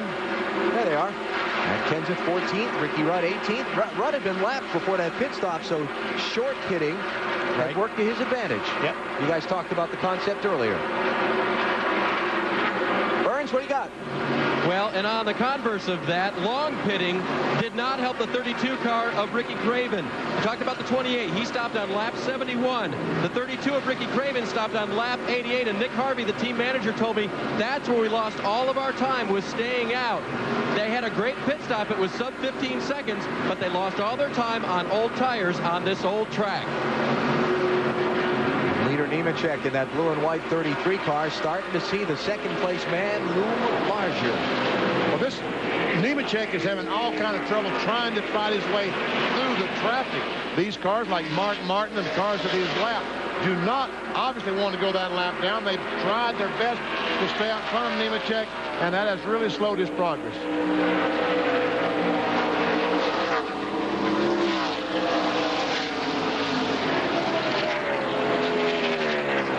Nemechek, of course, a NASCAR Winston Cup winner. Back in New Hampshire in September of '99, Jerry Nadeau picked up his first Winston Cup win in the season ender last year at the Atlanta Motor Speedway. Seems like Nadeau runs the best at the tough tracks. Remember that great run at Dover back in September, Darlington, here in Rockingham. Why so good on the hardest tracks, Jerry? Really, the biggest thing this year is the tires have given me the biggest trouble. They're a lot harder, and some of the tracks where I tend to overdrive, they don't work too well. Places like these where you can attack the track, it helps a lot. And it showed at Darlington. We finished top 10 at Dover, and here again, you know, hopefully we'll get a top 10 today. So I'm looking forward to it, and I think it's just one of those deals that it's good for an aggressive guy for tracks like Rockingham, Dover, and Darlington. We've heard that from somebody before. Dale Jr., I think, had a pretty similar theory, that the tracks where you can overdrive, he excels at. The places where you have to maybe finesse it a little more into the corners, he didn't do quite as well. I would think this would be a racetrack that you'd have to finesse going down in the corner, that you couldn't drive that hard, because I've always subscribed to the theory that if you overdrive on a set of tires the first couple of laps, you basically ruin them for the entire run. Yeah, I agree with Benny. This is a place that you can't, especially the way the tires are and the way they wear, you can't drive real hard in the corner, or you will hit the wall when you slide up, because when you drive the car in the corner, you're basically off the gas like where Joe is, and he's just rolling this car into the corner and waiting to get on the throttle as gently as he can. If you overdrive it, it's going to be very slippery. 12th place, Sterling Marlin in the 40. Ricky Craven going to go 3 wide with the lap car of John Andretti. And there comes the 17 car, Matt Kenseth. And these guys, Kenseth, Robbie Reiser, this entire DeWalk crew, they continue to amaze me each week. by starting in the rear and marching to the front. Kenseth finished 4th at Phoenix last Sunday. After starting 38th, he finished 4th. The week before at Talladega from 24th. Bill, he's got another one of those runs going today. I'll tell you, it's really impressive what they've done. Now, Matt Kenseth, it appears that he's been taking qualifying lessons from Jeff Burton, and that's a little bit like getting diet tips from Benny Parsons. It's not something you really want to do a lot of. But each week they come moving through the field. They have solid race cars, a good driver. Yesterday they won the World Pit Crew Championship. Their first stop today, 15.51. They have all the elements down to get back to victory lane, except they keep starting so far back. Sorry about that, BP.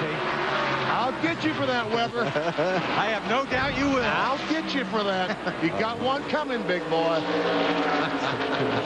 Tell the truth, but really. Well, Bobby Labonte, Tony Stewart exchanging 3rd place. Stewart moving forward. And Labonte slipping one more back behind Joe Nemechek and Jerry Nadeau. They are the top 2. Lap 127 complete here at Rockingham.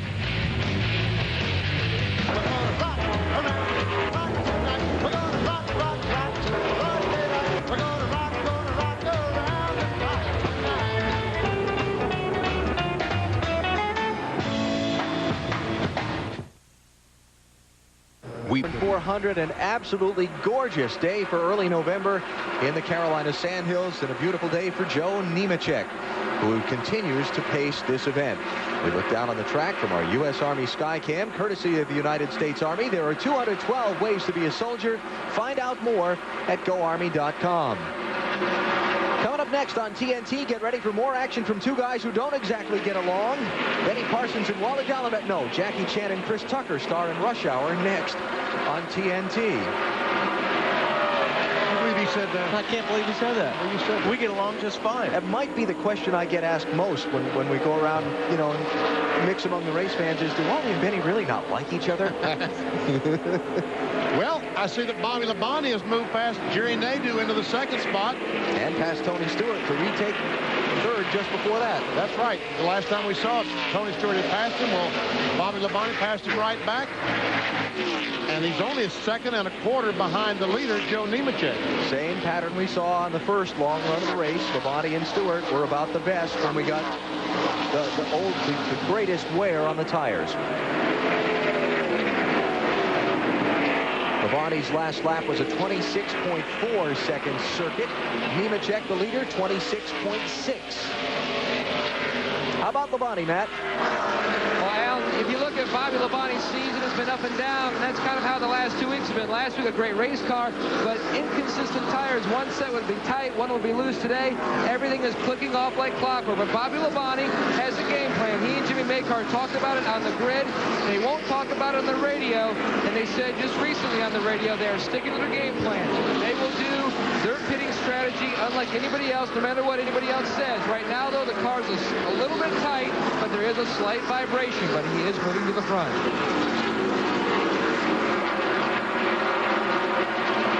Working his way through some lap traffic, and you see the gap up to the leader, Joe Nemechek there. Speeds at the line. Well, that time Nemechek got through a little quicker. Well, how about Kenny Wallace? Hadn't heard from our pole sitter in a bit. There's Nemechek's teammate, Bobby Hamilton. Fastest last lap among the top 10. Of course, Bobby Labonte was working some lap traffic that time, off before trying to get under Bobby Hamilton Jr. But he continues to close the gap on Joe Nemechek.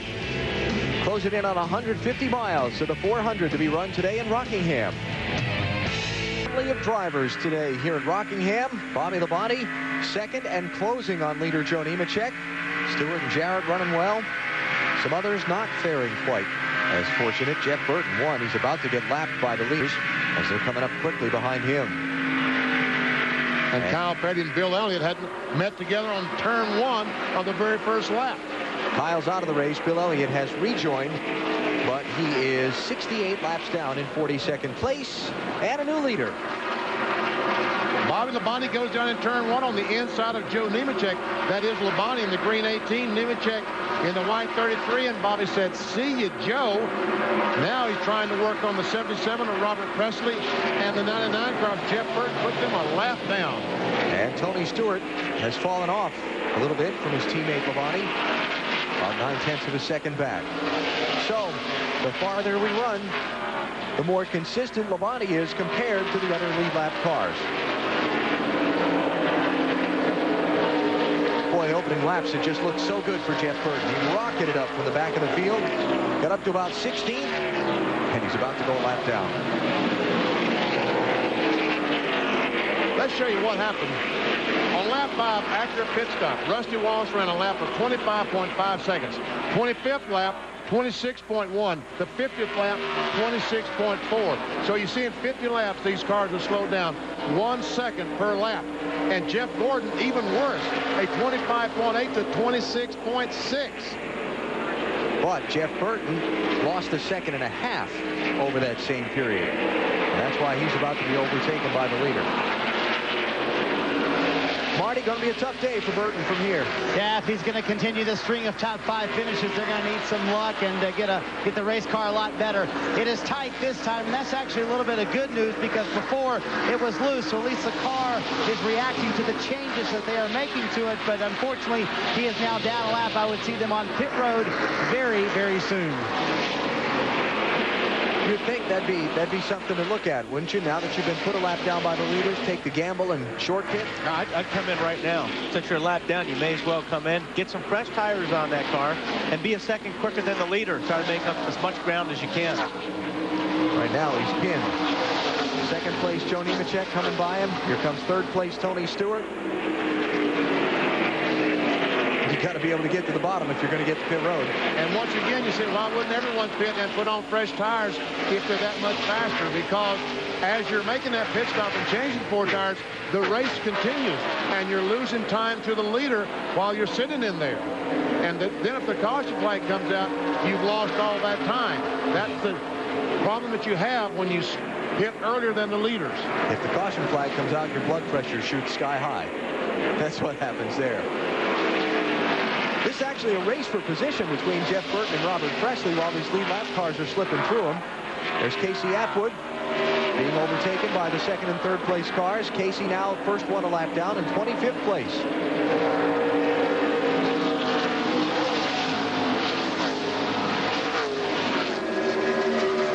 Impressed with the run that Nemechek and this team have had today. Of course, Joe missing 5 races earlier this year from injuries, suffering in a testing crash up at Dover. They've had only 3 top 10s all season long. And it's a team that needs a sponsor for next year with the driver heading someplace else. Marty? Well, Casey Atwood, as you said, just went a lap down, Alan. They will try to short pit here. He's loose. They went down 1.5 rounds on the track bar, hoping that this will help them out a little bit. They should be able to pass the leader back now and maybe gain some track position. Casey Atwood back out on the track.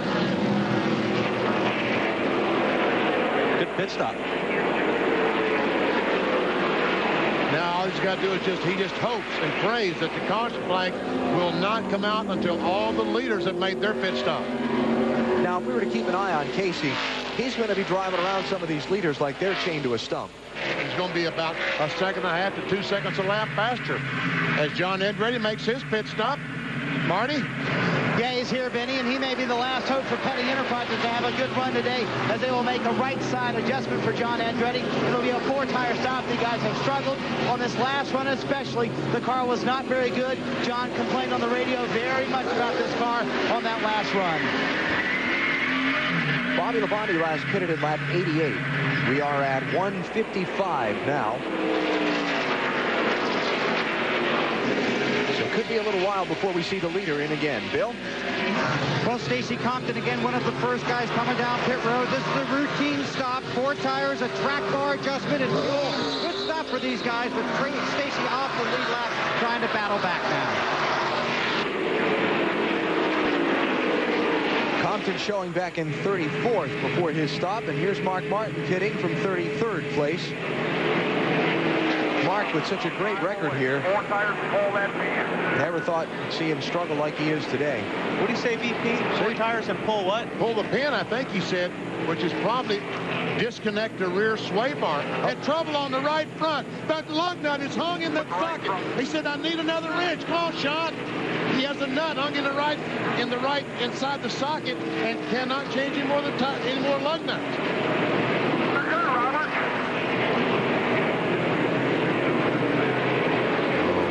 Time. That's ugly. It's 2 pit stops right there. And he's going to get a penalty, too. Too many men over the wall, probably. Either that or they brought a third lug wrench over the wall, and you're not allowed to do that. Bill? Mike Wallace heading down pit road. He got 4 tires, fuel, chassis adjustment. They got the tearaway off the windshield. So Mike rejoins the race. 33rd place is where he pitted from. Mike's got some damage on the right rear quarter panel there. Somebody got into him. Jeff Burton is in, Marty. And in 29th Allen, he started that run tight in the middle. He got looser the longer the run went. They will make a track bar adjustment. They will also make 1 pound in the right front, a pound out of both rears. He needs more forward bite, 4 tires for Jeff Burton, hoping to make some progress on the track. Now that's a very good pit stop, 15.1. But, again, he has to hope the caution does not come out until all the leaders come in. Same situation for Jeff Gordon as he is really, really struggling. He just has gone a lap down. He decided he'd make a pit stop, Marty. And he is very, very loose, Benny. These guys did a great job last time getting him out. They got him out in 6th position. This time he comes in 21st. Very loose. He needs more forward bite. They're going to do wedge and track bar and air pressure for Jeff Gordon. Lots of changes. No doubt these guys are trying to win the race today. It'll be a 4-tire stop and a good one going so far. They dropped the jack. Little trouble on the left front. All clear. 4,000. So Gordon rejoins the chase. You've got Bobby Labonte leading, Joe Nemechek second, Tony Stewart third, Kenny Wallace up to 4th, and Jerry Nadeau 5th. Then in 6th place is Ward Burton, and Johnny Benson is 7th, and here they are, 5th, 6th, and 7th. Now watch Mark Martin move quickly through these guys. Yeah, Mark will pass these guys pretty easily. That's a difference of about 1.5 seconds. Simply because he's got fresh tires. By the way, that long pit stop has put Mark 4 laps down in 38th place. Kevin Harvick's in, Marty. It was a happy Saturday for Kevin Harvick. Allen not shaping up to be a very happy Sunday as they have a long pit stop, little trouble on the left rear. They're very tight for Kevin Harvick. They made an air pressure adjustment trying to loosen him up. Rusty Wallace already in for his service, 4 tires. Rusty said his car was pretty loose. They adjusted with a track bar and 1 pound on the right front today. Matt, the 28 car is in. Ricky Rudd had a flat tire on the very first pit stop. That's why he pitted so early. Only minor changes this time. His crew chief, Matt McSwain, said the car is pretty good. Ricky had just gone a lap down before giving up the track to come to pit road. Well, if nothing else, the race has fallen into a pattern. Labonte and Stewart get better as the run goes on, and the guys that are struggling make up time by short pitting and then fall behind the farther we go without a caution. I ain't steering the car up the track at all. I'm just trying to control the slide, not hit the wall down there. That's Ward Burton's radio as he talks to his crew as we watch Jerry Nadeau come down pit road to the attention of Tony Furr and his crew. And Matt is there. Matt. 45 miles per hour down pit road as Jerry Nadeau makes his way for service. Again, Nadeau complaining his car just does not have a lot of forward bite. No grip coming up off the corner, so they are going to make a wedge adjustment. No air pressure adjustment for the 25 of Nadeau, though. As they get the left sides on, the fuel's in, and he's down and away today. Bobby Hamilton is in. The adjustments they made last time made him looser getting in. So they're going to make an air pressure adjustment to try to get that back out of the car. 4 tires and fuel for Hamilton. Did you see the jackman on the 25? He slipped that time. Did he? Yep.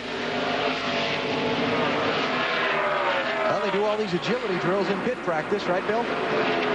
Absolutely. It's a ballet. Right now, Johnny Benson on pit road, a little tight in the middle, loose off the turns.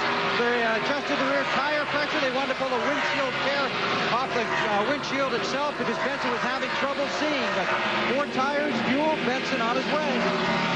Good stop, 14.7. When's it going to be? When is Johnny Benson ever going to get that first NASCAR Winston Cup win? He has been so close. And running so well this year. Might be today. This is one of those places you hope you have enough of those tear-offs on the windshield, because this racetrack throws up so much dirt and sand on the windshield that just about every time you pit, you have to come in and pull one off. Very difficult seeing out of the windshield after you've run 80 laps here. So when will we see Bobby Labonte on pit road? He last stopped at lap 88. We're at 170 now as Benson rejoins the chase right behind Jerry Nadeau.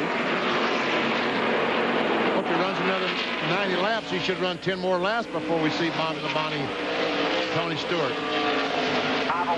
Joe Nemechek has come in, Bill. Well, Joe Nemechek also wants that tearaway off the windshield so he can see a little bit better. No changes on this car. It's just 4 tires and fuel. This is really amazing. You've got a guy that's leaving this team, a team that doesn't have a sponsor for next season, and right now at this point threatening for the win. Best way to make your case for that backing, run good. Tony Stewart making a pit stop. I think Tony Stewart's car was exactly what he wanted this time, so he's probably stopping a little bit early to make a tire change and make an adjustment on this car. Dave? That is exactly what he's doing, Benny, and he's going to have his big gas man, Gooch Patterson, stick the wrench in the left rear and make a wedge adjustment. That's because when he's leading, he's a little bit loose. Here goes Gooch. He puts the wrench in. He also leaves the fuel can off to the catch can man, who will now throw the fuel can back across. They're also making an adjustment on the right side. So Tony was very unhappy with the car, and he will get out of pit road. Much better pit stop. Last time a little over 16 seconds.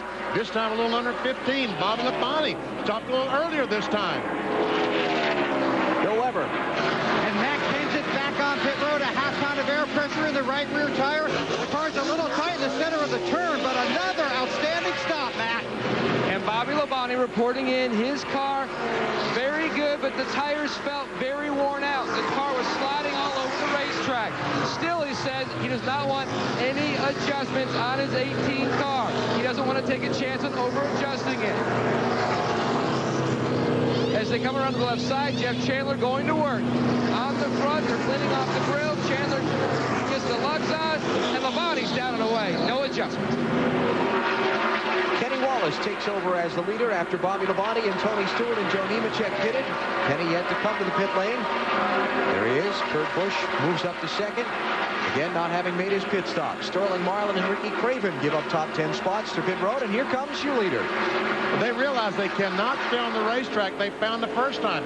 And we see Carl Long has made some contact with the wall. Is he going to bring out the caution flag? Nothing yet from the starter stand. But can he get back down to the inside? Nothing yet. Still under green. Kenny Wallace is in, making his pit stop. I don't think Carl's going to be able to get down. Caution. Caution's out. Matt? And Kenny Wallace is in. They will make a track bar adjustment. They do right sides, and he's gone because of the caution. Could be a tough break for Kenny Wallace. Get off that end of pit road fast because Kurt Busch, the leader, is coming to it.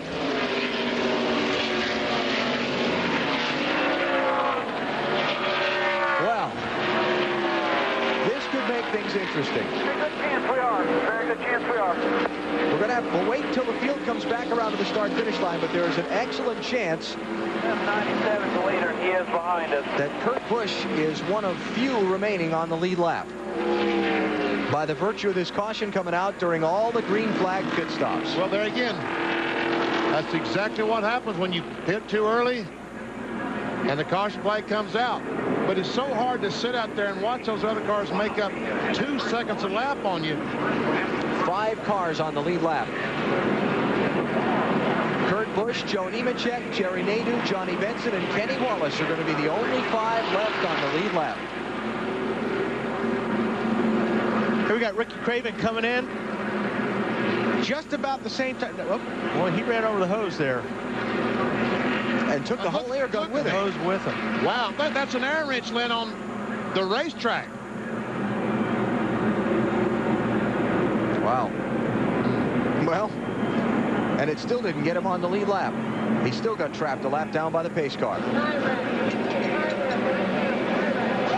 And those guys, their hearts are broken now. And that end of that hose getting ripped out and flying around may have hit this crewman. Well, here comes the leader. Wow. And only 5 cars now can make a pit stop. Bobby Labonte from the North Carolina Speedway. So Kurt Busch, the only one who'd not made a pit stop yet, traps most of the field behind him. What a break that is for him.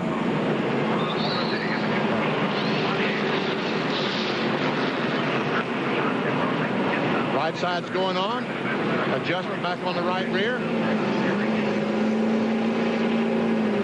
Left sides are up. And they can take all the time they want. Oh, yeah. Well, there are 4 other cars on the lead lap, Bill. Joe Nemechek just a little bit free, so he came in for 4 tires and 1 round of wedge into the car, followed off pit road by Benson, who came in for 4 tires and fuel. Dave?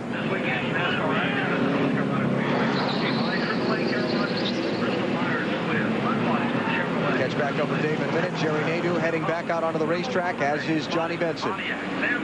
And Joe Nemechek had like 8 laps on those tires when he came in to make that pit stop. What this is going to set up is there's going to be a whole pile of cars on the tail end of the lead lap. Yes. Get the restart situation squared away for you in just a moment. Right now, we're under caution for the 2nd time in the race at Rockingham. There are the results from the race. Rockingham, courtesy of the United States Army, an army of one. There are 212 ways to be a soldier. Find out more at GoArmy.com. Still using the jet blowers to clean up the racing surface here at the North Carolina Speedway. So let's take advantage of the extended caution to get in another commercial break. We'll be right back.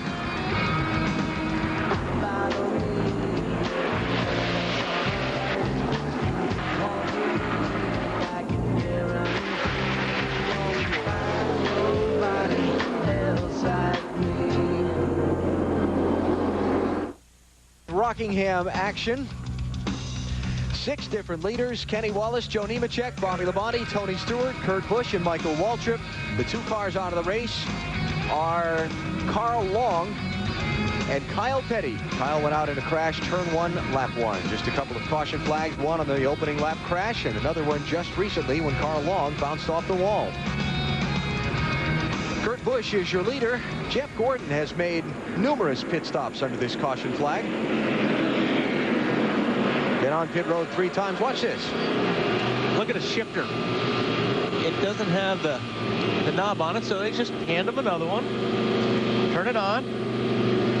Get the wrench in there. And there's your knob job. Restart when we come back. Rockingham, the bubbles are over the leaders. Kurt Busch is the leader. Kenny Wallace is 2nd. Joe Nemechek is 3rd. And there are 8 cars on the tail end of the lead lap in front of them. Now this, folks, is real racing. Trying to stay in front of that leader, stay on the lead lap. Bobby Labonte, Ward Burton, Matt Kenseth, Dale Jarrett, Dale Earnhardt Jr., Sterling Marlin, and Tony Stewart are in front of the leader on the tail end of the lead lap, hoping for a quick caution. And look at that 97 car. And here comes 32, Ricky Craven. He's trying to get up alongside the 97 car. Kurt Busch, the only one who not pitted under the green when that caution came out for Carl Long getting into the wall. Craven gets by. Here comes the battle for the lead. Kenny Wallace, the 1 car, and the 97 for the lead.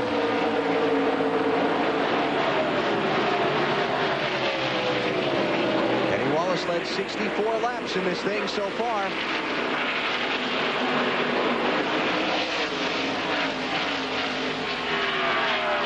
And Kenny Wallace takes the lead on the backstretch, coming off 2. Coming up on halfway here at Rockingham, 197. Will be the midway point of the race. Wallace, your new leader. All of these cars in front of that bright yellow machine want to see the caution flag now. And he still wanted to be for them.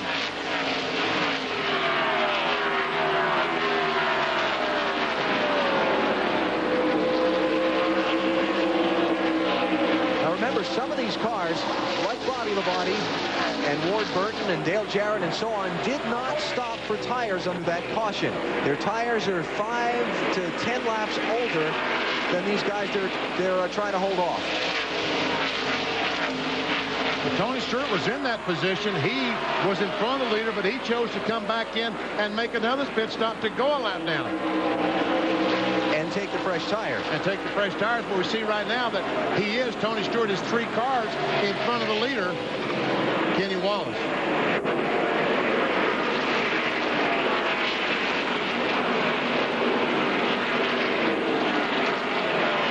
Third time today, Kenny Wallace has led. Remember, Kenny started on the pole. He's driving the car that Steve Park took to victory lane here in the season's first Rockingham event back in late February. Let's get some updates from pit road, starting with Matt Yoakum. Alan, both Kenny Wallace and Kurt Busch looking for their first career Winston Cup victory. I spoke with Kurt Busch's crew chief, Ben Leslie. He told me their car normally starts out on the tight side and then moves to the loose side by the end of the run. This last pit stop, they made both an air pressure and track bar adjustment, just trying to find what this 97 car likes. The past 6 races, they've had good cars. They just haven't been able to capitalize on it. To Bill.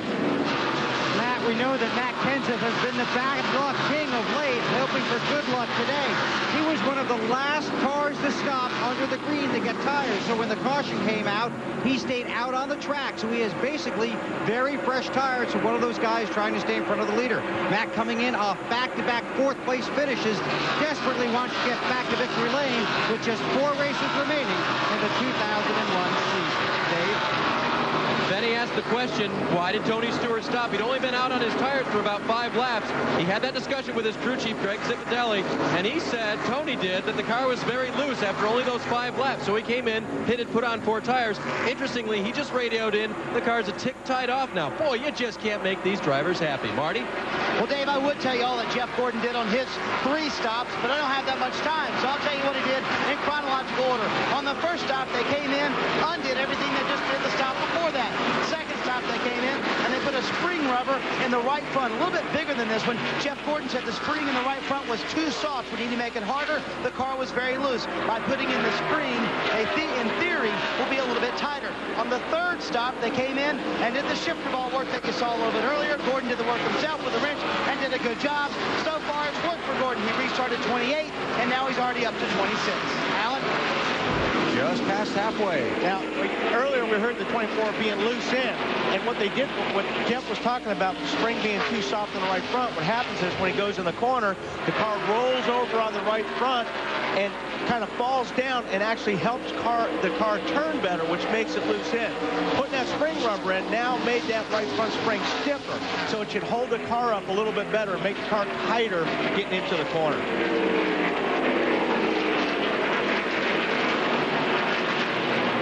There's your leader, Kenny Wallace, working on the back of 13th place Sterling Marlin. You know, a lot of questions about what Kenny Wallace is going to be doing next year. He is substituting for the injured Steve Park in this one car, not knowing how long it's going to be before Steve comes back. What about it, Kenny? What's going to happen next year for you in this Winston Cup level? I got a lot of great things happening for me right now, and I will be able to tell everybody at Atlanta what I'm going to do.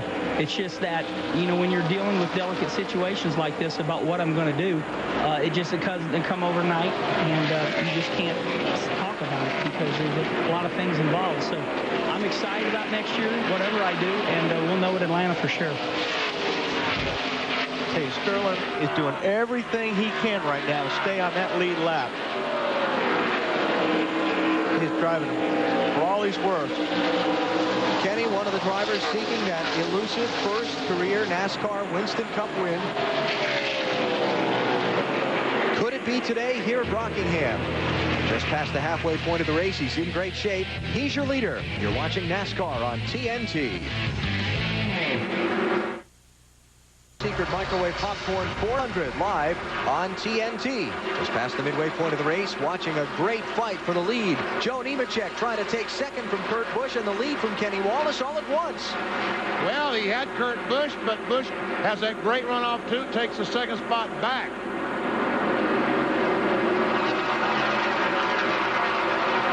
All right, Nemechek's got in this time. So Joe up to second. Joe has already led 2 different times, total of 60 laps in this one.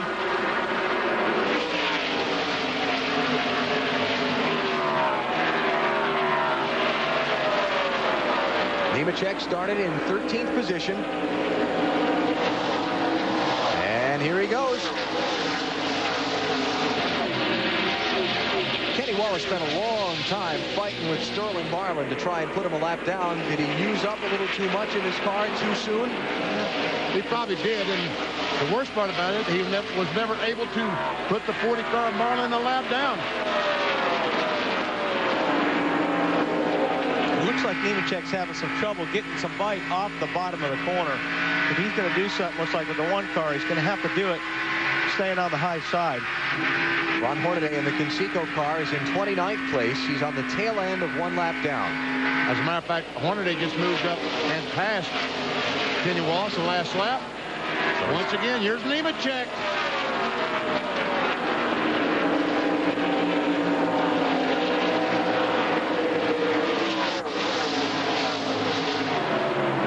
Just can't quite get up that corner well enough. Needs all the racetrack, including the part where Kenny's running. Yeah.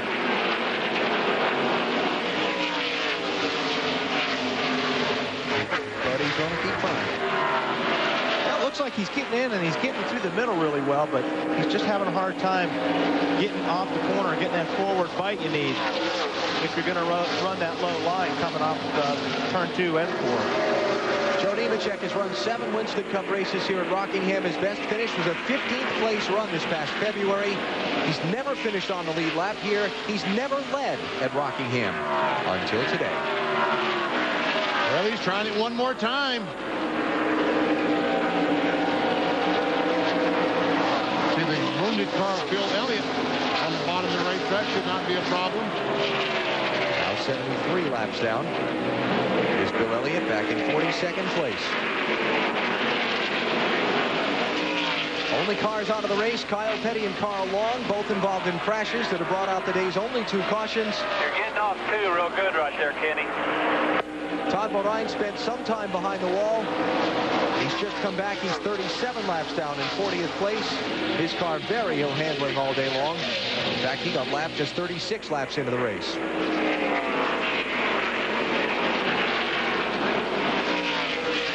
I'd say very clean race so far today, but if you're a crew chief and you've got to make these calls on when to make these pit stops, it has got to be just stressful. Oh, it's the hardest.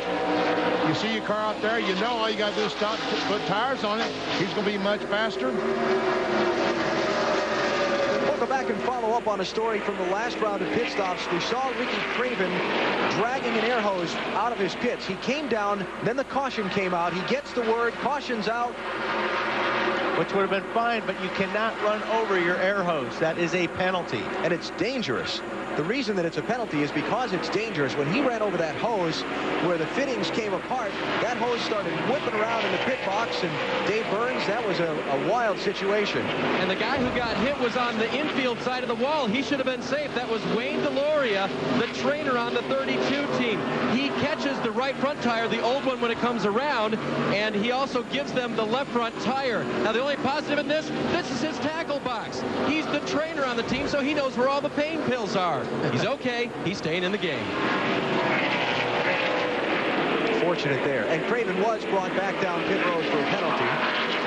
Ricky, one of those on the tail end of the lead lap right now. He's in 11th spot. He's just in front of Kenny Wallace and hoping for a caution sometime soon. Unfortunate for him, he got to take that black flag penalty under the yellow. Yeah. And still, Joe Nemechek working Kenny Wallace for the lead. Nemechek just can't make his car work well enough down low to complete the pass. And these 2 cars have pulled away from the 97 car of Kurt Busch. Kenny Wallace's spotter, Stevie Reeves, talking to him that we heard a minute ago. All right, Joe, try it again. Yeah. Same result. Let's try it down in turn 1 and 2. What he's hoping to do is try to get up far enough right there to when they get out the corner, they're even. So maybe he'll have a shot in 3 and 4, but like you said earlier, Alan, he needs that racetrack that one car is using to come off a 2. He just can't get that forward bite. Matt Yoakum. Well, Alan, you talked about Stevie Reeves, the spotter on this one team, and that's one of the advantages that you have when you're when you have a spotter who's a former driver, because he knows what the driver's looking for, and he told Kenny that you look very good off a 2. He changed his line going from the bottom to the high side because he is on the tight side. They made a track bar adjustment and overcompensated for a good car. Now it's on the tight side. They're talking about going back up on the track bar on their next stop to Bill Weber. Well, Matt Allen was talking about the decisions that the crew chiefs and the car chiefs have to make down here on pit road, and the drivers making decisions on the track. Well, the spotters are doing an outstanding job. For instance, Joe Nemechek's spotter is Shannon McGlamory. He's not only helped him work his way through traffic, but he's told him throughout the day which parts of the track are working better, whether it's high, whether it's low, where the one car is running, what might be the best way to get around him. So while Andy Petrie has encouraged him from the pit box to be patient, Shannon upstairs is telling him the best way to weave his way around the track. There are 3 guys driving that car, not 1. It's got to run this time off turn 2. Let's see if he can make it stick off 4. I think he's going to slide up right in front of Kenny Wallace and take the lead away. Third time today, Joe Nemechek has led. And here's Ricky Rudd trying to get his lap back. Rudd, first car lap down in 14th place. Whoa. And looks like the Rudd and those guys that worked on that car, and they have that car handling much better than the beginning. Remember, Ricky, one of the guys that started way in the back. 37th place was where Ricky took the green flag. He's running 14th now, trying to catch leader Joe Nemechek. 168 laps to go here in Rockingham. Nemechek is your leader, and second place changes hands. Kenny Wallace just hit about all he could stand to Kurt Busch, hounding him around his back bumper. Is something wrong with Kenny Wallace's car? No. I think he just got tired of having these guys hounding him, and at this point figured there's a long way to go. Let's just get me by myself. That's exactly what happened. We're not quite at 250 miles of this one. And you see Kenny and backing up. Maybe at the end of this run we'll get a little bit better. We'll make up some time. We're doing good, though. Don't worry about it. That's crew chief Paul Andrews talking to Kenny. Now let's take a look at rush hour. Drama is teaming up China's best detective with LA's worst. Which one of y'all kicked me? Jackie Chan, Chris Tucker. Rush Hour.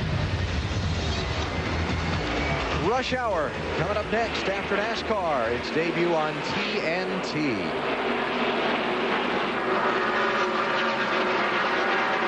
Joe Nemechek having a great drive.